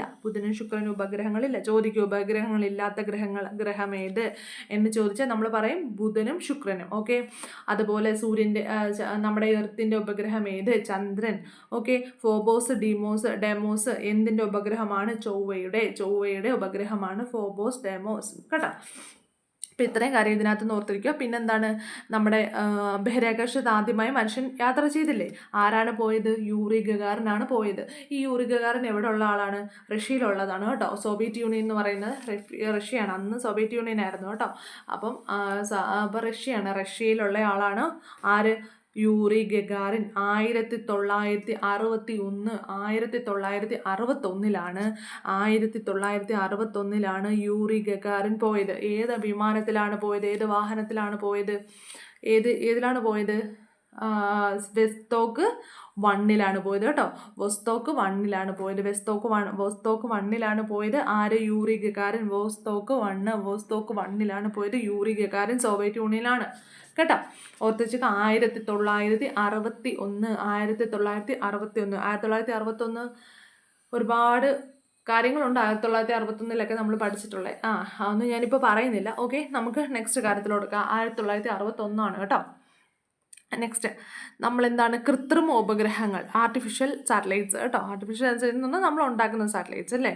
അപ്പം അത് നോക്കാം. മനുഷ്യനിർമ്മിതമായ സാറ്റലൈറ്റാണ് ആർട്ടിഫിഷ്യൽ സാറ്റലൈറ്റ്. ഓക്കെ, അപ്പം നോക്കാം. മനുഷ്യൻ്റെ ആദ്യ ബഹിരാകാശ യാത്രയാണ് യൂറി ഗഗാറിൻ പോയി 1961 വോസ്റ്റോക്കിൽ. അത് നമ്മൾ അവിടെ പഠിച്ചതാണ്. ഓക്കെ, കൃത്രിമ ഉപഗ്രഹങ്ങൾ നമുക്ക് നോക്കാം. എന്താണ്, നമ്മുടെ പെട്രോളിയം ധാതു ലവണങ്ങൾ കണ്ടെത്താനും പെട്രോളിയം ഒക്കെ എവിടെ ഉണ്ടെന്നൊക്കെ കണ്ടെത്താൻ വേണ്ടിയിട്ടൊക്കെ വിട്ടിട്ടുണ്ടായിരുന്നു. മത്സ്യസമ്പത്ത് കണ്ടെത്താനും കാലാവസ്ഥാ പഠനത്തിനും വാർത്താവിനിമയത്തിനും സൈനിക പ്രതിരോധത്തിനും വനഭൂമികൾ തണ്ണീർത്തടങ്ങളെക്കുറിച്ചുള്ള പഠനത്തിനും ഇതൊക്കെ ബഹിരാകാശ ഗവേഷണത്തിനും കരസമുദ്ര വ്യോമ ഗതാഗത മാർഗനിർദ്ദേശങ്ങളൊക്കെ നൽകാനൊക്കെ നമ്മൾ കൃത്രിമ ഉപഗ്രഹങ്ങൾ നമ്മൾ ഓരോ ആവശ്യത്തിനും വിടത്തില്ലേ? പഠനത്തിൻ്റെ ആവശ്യത്തിന് എജുസാറ്റ് അങ്ങനെയൊക്കെ പറഞ്ഞിട്ട് നമ്മൾ ഒരുപാട് പല ആവശ്യത്തിന് വേണ്ടിയിട്ട് നമ്മൾ ഉപഗ്രഹങ്ങൾ വിടുന്നുണ്ട്. അപ്പം ബഹിരാകാശ വാരം എന്ന് പറഞ്ഞാൽ നമുക്ക് നോക്കാം. ലോകത്തിൻ്റെ ആദ്യത്തെ കൃത്രിമ ഉപഗ്രഹം ഏതാണ്? ലോകത്തിലെ തന്നെ ആദ്യത്തെ കൃത്രിമ ഉപഗ്രഹം സ്പുട്നിക് 1 ആണ് കേട്ടോ. അതും സോവിയറ്റ് യൂണിയൻ തന്നെയാണ് ഈ സ്പുട്നിക് 1 കണ്ടുപിടിച്ചത് കേട്ടോ. സ്പുട്നിക് 1 എന്താണ്? ലോകത്തിലെ ആദ്യത്തെ കൃത്രിമ ഉപഗ്രഹമാണ് സ്പുട്നിക് 1 കേട്ടോ. ഈ സ്പുട്നിക് 1 നിക്ഷേപിച്ചത് എന്നാണ്? 1957 എന്താണ് സ്പുട്നിക് 1 നിക്ഷേപിച്ചത് എന്നാണ്? 1957. കൃത്രിമ ഉപഗ്രഹമല്ലേ? കൃത്രിമ ഉപഗ്രഹമാണ്. 1957 സോവിയറ്റ് യൂണിയനാണ് കേട്ടോ. അപ്പോൾ 57. അപ്പം നമ്മുടെ യൂറി ഗഗാറിൻ പോയത് ഏത് വർഷമാണ്? 1961. യൂറി ഗഗാറിൻ പോയെന്നാണ് 1961. അപ്പോൾ റഷ്യയിലാണ്. പിന്നെ എന്താണ് പോയ വാഹനത്തിൻ്റെ പേര് പറഞ്ഞേ? വോസ്റ്റോക്ക് 1 ആണ് കേട്ടോ. അപ്പം ഞാൻ ചോദിക്കട്ടെ, ഉപഗ്രഹമില്ലാത്ത ഗ്രഹങ്ങൾ ഏതാണ്? ഉപഗ്രഹമില്ലാത്ത ഗ്രഹം പറഞ്ഞോ? ബുധനും ശുക്രനും. ഓക്കെ, അപ്പോൾ ഫോബോസും ഡെമോസും എന്തിൻ്റെ ഉപഗ്രഹമാണ്? എന്തിൻ്റെയാണ്? ചൊവ്വയുടെ ഉപഗ്രഹമാണ് കേട്ടോ. അപ്പോൾ അന്താരാഷ്ട്ര തലത്തിൽ ബഹിരാകാശ വാരമായി ആചരിക്കുന്നത് എന്നൊക്കെയാണ്? ഒക്ടോബർ 4 മുതൽ ഒക്ടോബർ 10 വരെ. ഒക്ടോബർ 4. ഒക്ടോബറിൻ്റെ ഓ ഉണ്ടോ? അതൊരു ഗോളം പോലെ ഇരിക്കുമല്ലേ? ഒക്ടോബർ 4 മുതൽ 10 വരെ. 4 മുതൽ 10 വരെ. ഓക്കെ, അന്താരാഷ്ട്ര ബഹിരാകാശ വാരമാണത് കേട്ടോ. അപ്പോൾ നമ്മുടെ സ്പുട്നിക് 1 കൃത്രിമ ഉപഗ്രഹമല്ലേ? ഫസ്റ്റ് കൃത്രിമ ഉപഗ്രഹമല്ലേ സ്പുട്നിക് 1? അത് എന്നാ വിക്ഷേപിച്ചത്? 1957. 1957. ഓക്കെ, അപ്പം നെക്സ്റ്റ് നമുക്ക് നോക്കാം. റോക്കറ്റുകളുടെ മുഖ്യധർമ്മം ഭൂമിയുടെ ആകർഷണത്തെ അതിജീവിച്ച് മനുഷ്യനെ ഉപഗ്രഹങ്ങളെയും ബഹിരാകാശത്തെത്തിക്കുകയാണ് നമ്മുടെ ദൗത്യം. അതൊക്കെ അറിയാമല്ലോ. ബഹിരാകാശ യാത്ര നടത്തിയ ആദ്യ ഇന്ത്യക്കാരൻ വളരെ ഇമ്പോർട്ടൻ്റ് ആണ്. ഏതാണ്? രാകേഷ് ശർമ്മ. എല്ലാവർക്കും അറിയാവുന്നതാണല്ലോ. ബഹിരാകാശ നടത്തിയ ആദ്യത്തെ ഇന്ത്യക്കാരനാണ് രാകേഷ് ശർമ്മയാണ്. അതുപോലെ മറ്റ് ഇന്ത്യക്കാരൻ ആരൊക്കെയാണ്? കൽപ്പന ചൗള, സുനിത വില്യംസ് ഒക്കെയാണ് കേട്ടോ. അപ്പം കൽപ്പന ചൗളയും സുനിത വില്യംസും ഒക്കെയാണ്. ഈ കൽപ്പന ചൗള ഒരു അപകടത്തെ തുടർന്ന് ഇതുപോലെ തന്നെ പോയപ്പോൾ ബഹിരാകാശത്തേക്ക് പോയപ്പം കൊളംബിയയിൽ വെച്ചിട്ട് ഒരു അപകടത്തെ തുടർന്ന് മരിക്കുകയാണ് ഉണ്ടായത് കേട്ടോ. അടുത്തത് നെക്സ്റ്റ് നമ്മുടെ സുനിത വില്യംസ് ആണ്. ചോദിക്കും, സുനിത വില്യംസ് ഇപ്പോഴും പോയിട്ട് തിരിച്ചു വന്നിട്ടില്ല കേട്ടോ. അപ്പം ബഹിരാകാശത്ത് ഏറ്റവും കൂടുതൽ സമയം കഴിച്ചു കൂട്ടിയ ഇന്ത്യൻ വനിതയാണ് ആര്? സുനിത വില്യംസ്. ഇന്ത്യൻ വനിതയാണ് ആര്? സുനിത വില്യംസ്. ഓക്കെ, അപ്പം ഈ സുനിത വില്യംസ് ഇപ്പം നമ്മുടെ ഒരു ബഹിരാകാശ യാത്ര നടത്തി നാസ വിക്ഷേപിച്ചിട്ടുണ്ട്. നാസയുടെ ഒരു പേടകത്തിൽ പോയിട്ടുണ്ടായിരുന്നു. ഇതുവരെ അതിന് ലീക്കേജ് വന്നതിനെ തുടർന്ന് സുനിത വില്യംസ് അവിടെ ബഹിരാകാശത്ത് തന്നെയാണ്, ഇതുവരെ വന്നിട്ടില്ല കേട്ടോ. ഇതുവരെ ഇങ്ങനെ കൊണ്ടെത്താനായിട്ടില്ല. ഇനി അതിൻ്റെ ശ്രമങ്ങളൊക്കെ തുടർന്നുകൊണ്ടിരിക്കുന്നു. ഓക്കെ, അപ്പം നമ്മൾ പറഞ്ഞു വന്നത് ബഹിരാകാശത്ത് ഏറ്റവും കൂടുതൽ സമയം കഴിച്ചു കൂട്ടിയ ഇന്ത്യൻ വനിത ആരാണെന്നാണ്. ആരാണ് ബഹിരാകാശത്ത് ഏറ്റവും കൂടുതൽ സമയം കഴിച്ചു കൂട്ടിയ ഇന്ത്യൻ വനിത ആരാണ്? സുനിത വില്യംസ് ആണ് കേട്ടോ. ഇനി അതിനെ മറികടക്കാൻ ആർക്കും പറ്റത്തില്ല. സുനിത വില്യംസ് ഇപ്പോഴും വന്നിട്ടില്ല, കുറേ മാസങ്ങളായി കേട്ടോ. അപ്പം ബഹിരാകാശത്ത് ഏറ്റവും കൂടുതൽ സമയം കഴിച്ചു കൂട്ടിയ ഇന്ത്യൻ വനിതയാരാണ്? സുനിത വില്യംസ്. ബഹിരാകാശത്ത് ഏറ്റവും കൂടുതൽ നടന്ന ഇന്ത്യൻ വനിതയും സുനിത വില്യംസ് തന്നെയാണ് കേട്ടോ. മനുഷ്യൻ ഇന്നേവരെ കാലുകുത്തിയ ഏക അന്യഗോളം ഏതാണ്? വേറൊരു ഗോളത്തിൽ പോയിട്ടുണ്ടെങ്കിൽ ചന്ദ്രനിലാണ് പോയിട്ടുള്ളത് കേട്ടോ. മനുഷ്യൻ കാലുകുത്തിയ ഏക അന്യഗോളം ഏതാണ്? ചന്ദ്രനാണ് കേട്ടോ. മനുഷ്യൻ ആദ്യമായി ചന്ദ്രനിൽ ഇറങ്ങിയത് എന്നാണ്? ആരാണ് ചന്ദ്രനിൽ ഇറങ്ങിയത്? നമ്മുടെ ഇന്ത്യയിൽ ചന്ദ്രനിൽ ഇറങ്ങിയതാണ് നമ്മുടെ അതായത് മനുഷ്യൻ ആദ്യമായി ചന്ദ്രനിൽ ഇറങ്ങിയ ഏത് മനുഷ്യനാണ്? നീൽ ആംസ്ട്രോങ് ആണ് കേട്ടോ. നീൽ ആംസ്ട്രോങ് ആണ്. അതാണ്ട് ഇവിടെ ഉണ്ട്, നീൽ ആംസ്ട്രോങ് ആണ്. ഓക്കെ, നീൽ ആംസ്ട്രോങ്ങും എഡ്വിൻ ബസ് അൾട്രിനോട് ചേർന്നിട്ടാണ് നമ്മുടെ ആദ്യമായി ചന്ദ്രനിൽ ഇറങ്ങിയത് 1969. 1969 കേട്ടോ. 1969 എന്താണ് ഈ മനുഷ്യൻ ചന്ദ്രനിൽ ആദ്യമായിട്ട് ഇറങ്ങിയത് കേട്ടോ. നട്ട് നോക്കി 69 കണ്ടോ, നടുക്ക് കണ്ടോ, 9 നടുക്കൊരു 6 ഓർത്തിച്ചാണോ കേട്ടോ ഡേറ്റ്. 6 കണ്ടോ, ചന്ദ്രനാണ് കേട്ടോ. ചന്ദ്രനിൽ ഇറങ്ങിയതാണ് 69. ഓക്കെ, ഇന്ത്യയുടെ ആദ്യ കൃത്രിമ ഉപഗ്രഹമായ ആര്യഭട്ട വിക്ഷേപിച്ച എന്നാണ്? 1975. ഇതൊക്കെ വർഷങ്ങൾ ഓർത്തിരിക്കണം കേട്ടോ. 1975. അപ്പം നമ്മളിപ്പം 4 വർഷങ്ങൾ പഠിച്ചു. ഏതൊക്കെ വർഷങ്ങളാണ് പറ? ഏതൊക്കെ വർഷങ്ങളാണ് പഠിച്ചത്? ആദ്യം പഠിച്ചത് ഏതൊക്കെ വർഷങ്ങളാണ്? നമ്മളിവിടെ പഠിച്ചു. ഏത് വർഷമാണ് പഠിച്ചത്? ഏതായിരുന്നു പറഞ്ഞേ? മനുഷ്യൻ്റെ ആദ്യ ബഹിരാകാശ യാത്രയാണ് പഠിച്ചത്. യൂറി ഗഗാറിൻ പോയതാണ് പഠിച്ചത് അല്ലേ? യൂറി ഗഗാറിൻ ഏത് വർഷമാണ് പോയത്? 1961 പോയത് കേട്ടോ. Yuri Gagarin 1961. അതുപോലെ കൃത്രിമ ഉപഗ്രഹം നമ്മൾ വിക്ഷേപിച്ചിട്ടുണ്ടായിരുന്നു. ഏതാണ്? സ്പുട്നിക് 1. അതെന്നാണ്? 1957 സ്പുട്നിക് 1 വിക്ഷേപിച്ചത്. നെക്സ്റ്റ് നമ്മൾ പറഞ്ഞത് എന്താണ്? ചന്ദ്രനിൽ ആദ്യമായിട്ട് ഇറങ്ങി ആരാണ്? നീൽ ആംസ്ട്രോങ് ചന്ദ്രനിൽ പോയ വർഷം 1969 കേട്ടോ. 1950. നീൽ ആംസ്ട്രോങ്ങിൻ്റെ കൂടെ പോയത് എഡ്വിൻ ബസ് ആൻഡ്രിലാണ് കേട്ടോ. നെക്സ്റ്റ് നമ്മൾ പറഞ്ഞത് കൃത്രിമ ഉപഗ്രഹമായ ആര്യഭട്ട വിക്ഷേപിച്ചത് എന്നാണ്? 1975 ആര്യഭട്ട വിക്ഷേപിച്ചത്. അമേരിക്കയുടെ ആദ്യ ഉപഗ്രഹ വിക്ഷേപണം നടന്നത് എന്നാണ്? 1958 കേട്ടോ. ആദ്യമായി ബഹിരാകാശത്തെത്തിയ ജീവി ഏതാണ്? ലൈക്ക എന്ന നായയാണ് കേട്ടോ. ലൈക്ക എന്ന നായയാണ് ആദ്യമായി ബഹിരാകാശത്തെത്തിയത്. ആരാണ്? ലൈക്ക എന്ന നായയാണ് കേട്ടോ. 1957 ഈ ലൈക്ക എന്ന നായയെ ബഹിരാകാശത്ത് എത്തിച്ചത് കേട്ടോ. സോവിയറ്റ് യൂണിയൻ ആണല്ലോ, ഇതെല്ലാം സോവിയറ്റ് യൂണിയൻ ആണ് കേട്ടോ. 1957 ലൈക്ക എന്ന നായയെ ബഹിരാകാശത്ത് എത്തിച്ചത്. ഓക്കെ, മനുഷ്യനെ ആദ്യമായി ചന്ദ്രനിലേക്ക് എത്തിക്കുന്നതിന് വേണ്ടി ഉപയോഗിച്ച നാസയുടെ അമേരിക്കൻ ബഹിരാകാശ ഏജൻസിയാണ് നാസ കേട്ടോ. നാസ ഏത് ഏജൻസി? അമേരിക്കയുടെയാണ് കേട്ടോ. നാസയുടെ മനുഷ്യനെ ആദ്യമായി ചന്ദ്രനിലേക്ക് എത്തിക്കുന്നതിന് വേണ്ടി കേട്ടോ. മനുഷ്യനെ ആദ്യമായി ചന്ദ്രനിലേക്ക് എത്തിക്കുന്നതിന് വേണ്ടി നമ്മുടെ നാസ ഇതാക്കിയത് ഏതാണ്? ബഹിരാകാശ വാഹനം ഏതാണ്? അപ്പോളോ 2 ആണ് കേട്ടോ. നാസയുടെ ബഹിരാകാശ വാഹനം ഏതാണ്? അപ്പോളോ 2 ആണ് കേട്ടോ. അപ്പോളോ 2. അപ്പോൾ ഈ അപ്പോളോ 2 വാഹനത്തെ നിയന്ത്രിച്ചുകൊണ്ട് ആദ്യ ചന്ദ്രയാത്രയിൽ ഉണ്ടായിരുന്ന വ്യക്തി ഏതാണ്? Michael Collins. അപ്പം നമ്മുടെ അമേരിക്ക എന്ത് ചെയ്തു? മനുഷ്യനെ ആദ്യമായി ചന്ദ്രനിൽ എത്തിക്കാനുള്ള ഒരു ബഹിരാകാശ ദൗത്യമെടുത്തു. ആ നാസയുടെ ബഹിരാകാശ വാഹനം ഏതാണ്? അപ്പോളോ 2 ആണ്. ഈ അപ്പോളോ 2 നിയന്ത്രിച്ച മനുഷ്യൻ ആരാണ്? മൈക്കിൾ കോളിൻസ് ആണ്. Michael Collins. അപ്പം നമുക്ക് ഈ ബഹിരാകാശ ഏജൻസികൾ ജസ്റ്റ് ഒന്ന് അറിഞ്ഞിരുന്നത്. ഇന്ത്യയുടെ ഏതാണ്? ISRO അറിയാം. USA നാസയാണ്. യൂറോപ്പിൻ്റെ എന്താണ്? ഇസയാണ് കേട്ടോ. ഇസയാണ് യൂറോപ്പിൻ്റെ. ഓക്കെ, യൂറോപ്യൻ കണ്ടോ, അല്ലേ? അപ്പം അത് അങ്ങനെ ഓർത്ത് വെച്ചോ കേട്ടോ. ജപ്പാൻ ഏതാണ്? ജപ്പാൻ ജക്സ. റഷ്യ ഏതാണ്? RSA. ചൈന ഏതാണ്? CNSA ആണ് കേട്ടോ. China CNSA. ഇതെല്ലാം ബഹിരാകാശ ഏജൻസികളാണ്. ഓക്കെ, മനുഷ്യൻ ആദ്യമായി ചന്ദ്രനിൽ കാല് കുത്തിയതിൻ്റെ വാർഷിക ദിനമായ ജൂലൈ 21 ആചരിക്കുന്നത് ചാന്ദ്രദിനമാണ്. അപ്പോൾ ജൂലൈ 21 ചാന്ദ്രദിനം ഏതാണ്? ജൂലൈ 21 എന്തൊരു ദിനം? ചാന്ദ്രദിനം. ജൂലൈ 21 ചാന്ദ്രദിനം ഏതാണ്? ജൂലൈ 21. ഇന്ത്യയുടെ ബഹിരാകാശ ഗവേഷണ ഏജൻസി ഏതാണ്? ISRO ആണ്, അറിയാമല്ലോ. അതുപോലെ ബഹിരാകാശ പദ്ധതികൾക്ക് തുടക്കം കുറിച്ച വ്യക്തിയാണ് ആര്? വിക്രം സാരാഭായി. അതുകൊണ്ടാണ് ബഹിരാകാശ പദ്ധതിയുടെ പിതാവ്, ഇന്ത്യൻ ബഹിരാകാശ പദ്ധതിയുടെ പിതാവിൻ്റെ പേരെന്താണ്? പിതാവ് ആരാണ്? വിക്രം സാരാഭായി ആണ്. ഇന്ത്യൻ ബഹിരാകാശ പദ്ധതിയുടെ പിതാവ് ആരാണ്? വിക്രം സാരാഭായി. ഓക്കെ.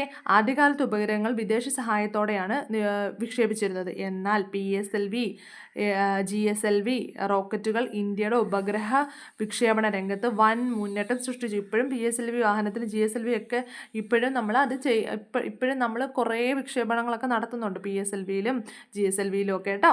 അപ്പോൾ വാർത്താവിനിമയത്തിന് നാം ആശ്രയിക്കുന്ന ഉപഗ്രഹം ഏതാണ്? ഇൻസാറ്റ്. വാർത്താവിനിമയം ഇൻസാറ്റ് മറക്കരുത് കേട്ടോ. വാർത്താവിനിമയം ഇൻസാറ്റ് ഉപഗ്രഹങ്ങളാണ്.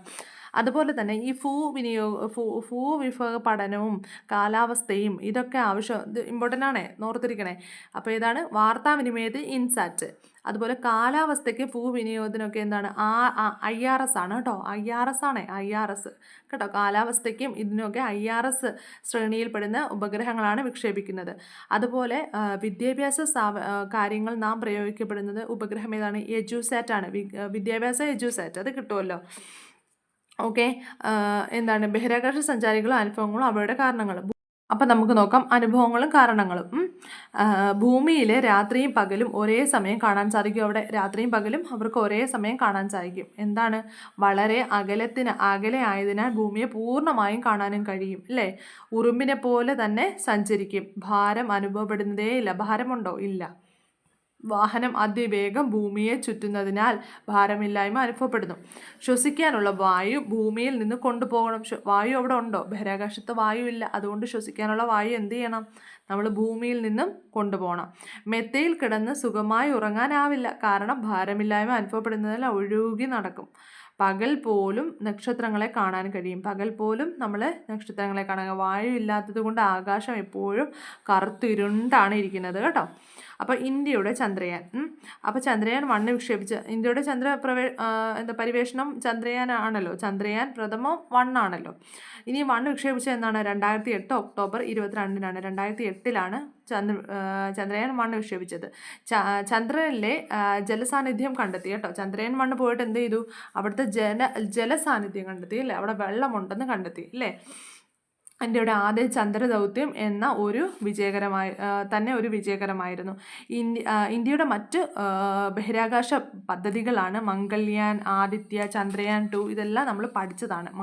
മംഗൾയാൻ പഠിച്ചില്ല, ആദിത്യയും ചന്ദ്രയാൻ 2 ഒക്കെ നമ്മൾ പഠിച്ചല്ലോ. അപ്പം അതൊക്കെയാണ് ഇന്ത്യയുടെ മറ്റ് ബഹിരാകാശ പദ്ധതികൾ. ഇതോടുകൂടി നമ്മുടെ ഫിഫ്ത്ത് ക്ലാസ്സിലുള്ള എല്ലാ ചാപ്റ്ററുകളും 4 ചാപ്റ്ററുകളും നമ്മൾ ഡിസ്കസ് ചെയ്ത് കഴിഞ്ഞു. ഓക്കെ. ഇനി എല്ലാവരും ഇത് ഒന്നും കൂടി 2 പ്രാവശ്യമൊക്കെ കാണുമ്പോഴത്തേക്ക് നിങ്ങൾക്ക് സെറ്റാവും കേട്ടോ. പിന്നെ നോട്ടൊന്നും എഴുതി വെക്കേണ്ട ആവശ്യമില്ല.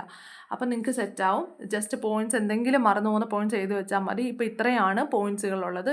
വളരെ ഇമ്പോർട്ടൻ്റ് ആയിട്ടുള്ള ചാപ്റ്ററുകളാണ്. എല്ലാവരും മസ്റ്റായിട്ടും ഇത് നന്നായിട്ട് പഠിക്കണം കേട്ടോ. ഇതിനകത്ത് നിന്ന് ക്വസ്റ്റ്യൻസ് വരുന്നുണ്ട്. Okay, thank you. അപ്പോൾ ഈ വീഡിയോ ഇഷ്ടമായി കഴിഞ്ഞാൽ എല്ലാവരും ഒന്ന് ഷെയർ ചെയ്യുക, സബ്സ്ക്രൈബ് ചെയ്യുക. പിന്നെ നിങ്ങളുടെ കമൻസ് ഒക്കെ ഒന്ന് കമൻറ്റ് ബോക്സിൽ അറിയിക്കണം കേട്ടോ. അപ്പോൾ ഇതുപോലുള്ള ചാപ്റ്റേഴ്സ് ഞാനിങ്ങനെ ഇതുപോലെ എടുത്തു തരാം കേട്ടോ. നിങ്ങൾ എന്താണെങ്കിലും കമൻറ്റ് ബോക്സിൽ ഒന്ന് അറിയിക്കണേ. ഓക്കെ. ടെലിഗ്രാമിൽ ആരെങ്കിലും ജോയിൻ ചെയ്യാനുണ്ടെങ്കിൽ ഒന്ന് ജോയിൻ ചെയ്തോളൂ. ഞാൻ അതിൻ്റെ ലിങ്ക് കമൻറ്റ് ബോക്സിൽ കൊടുത്തേക്കാം കേട്ടോ. Okay, thank you.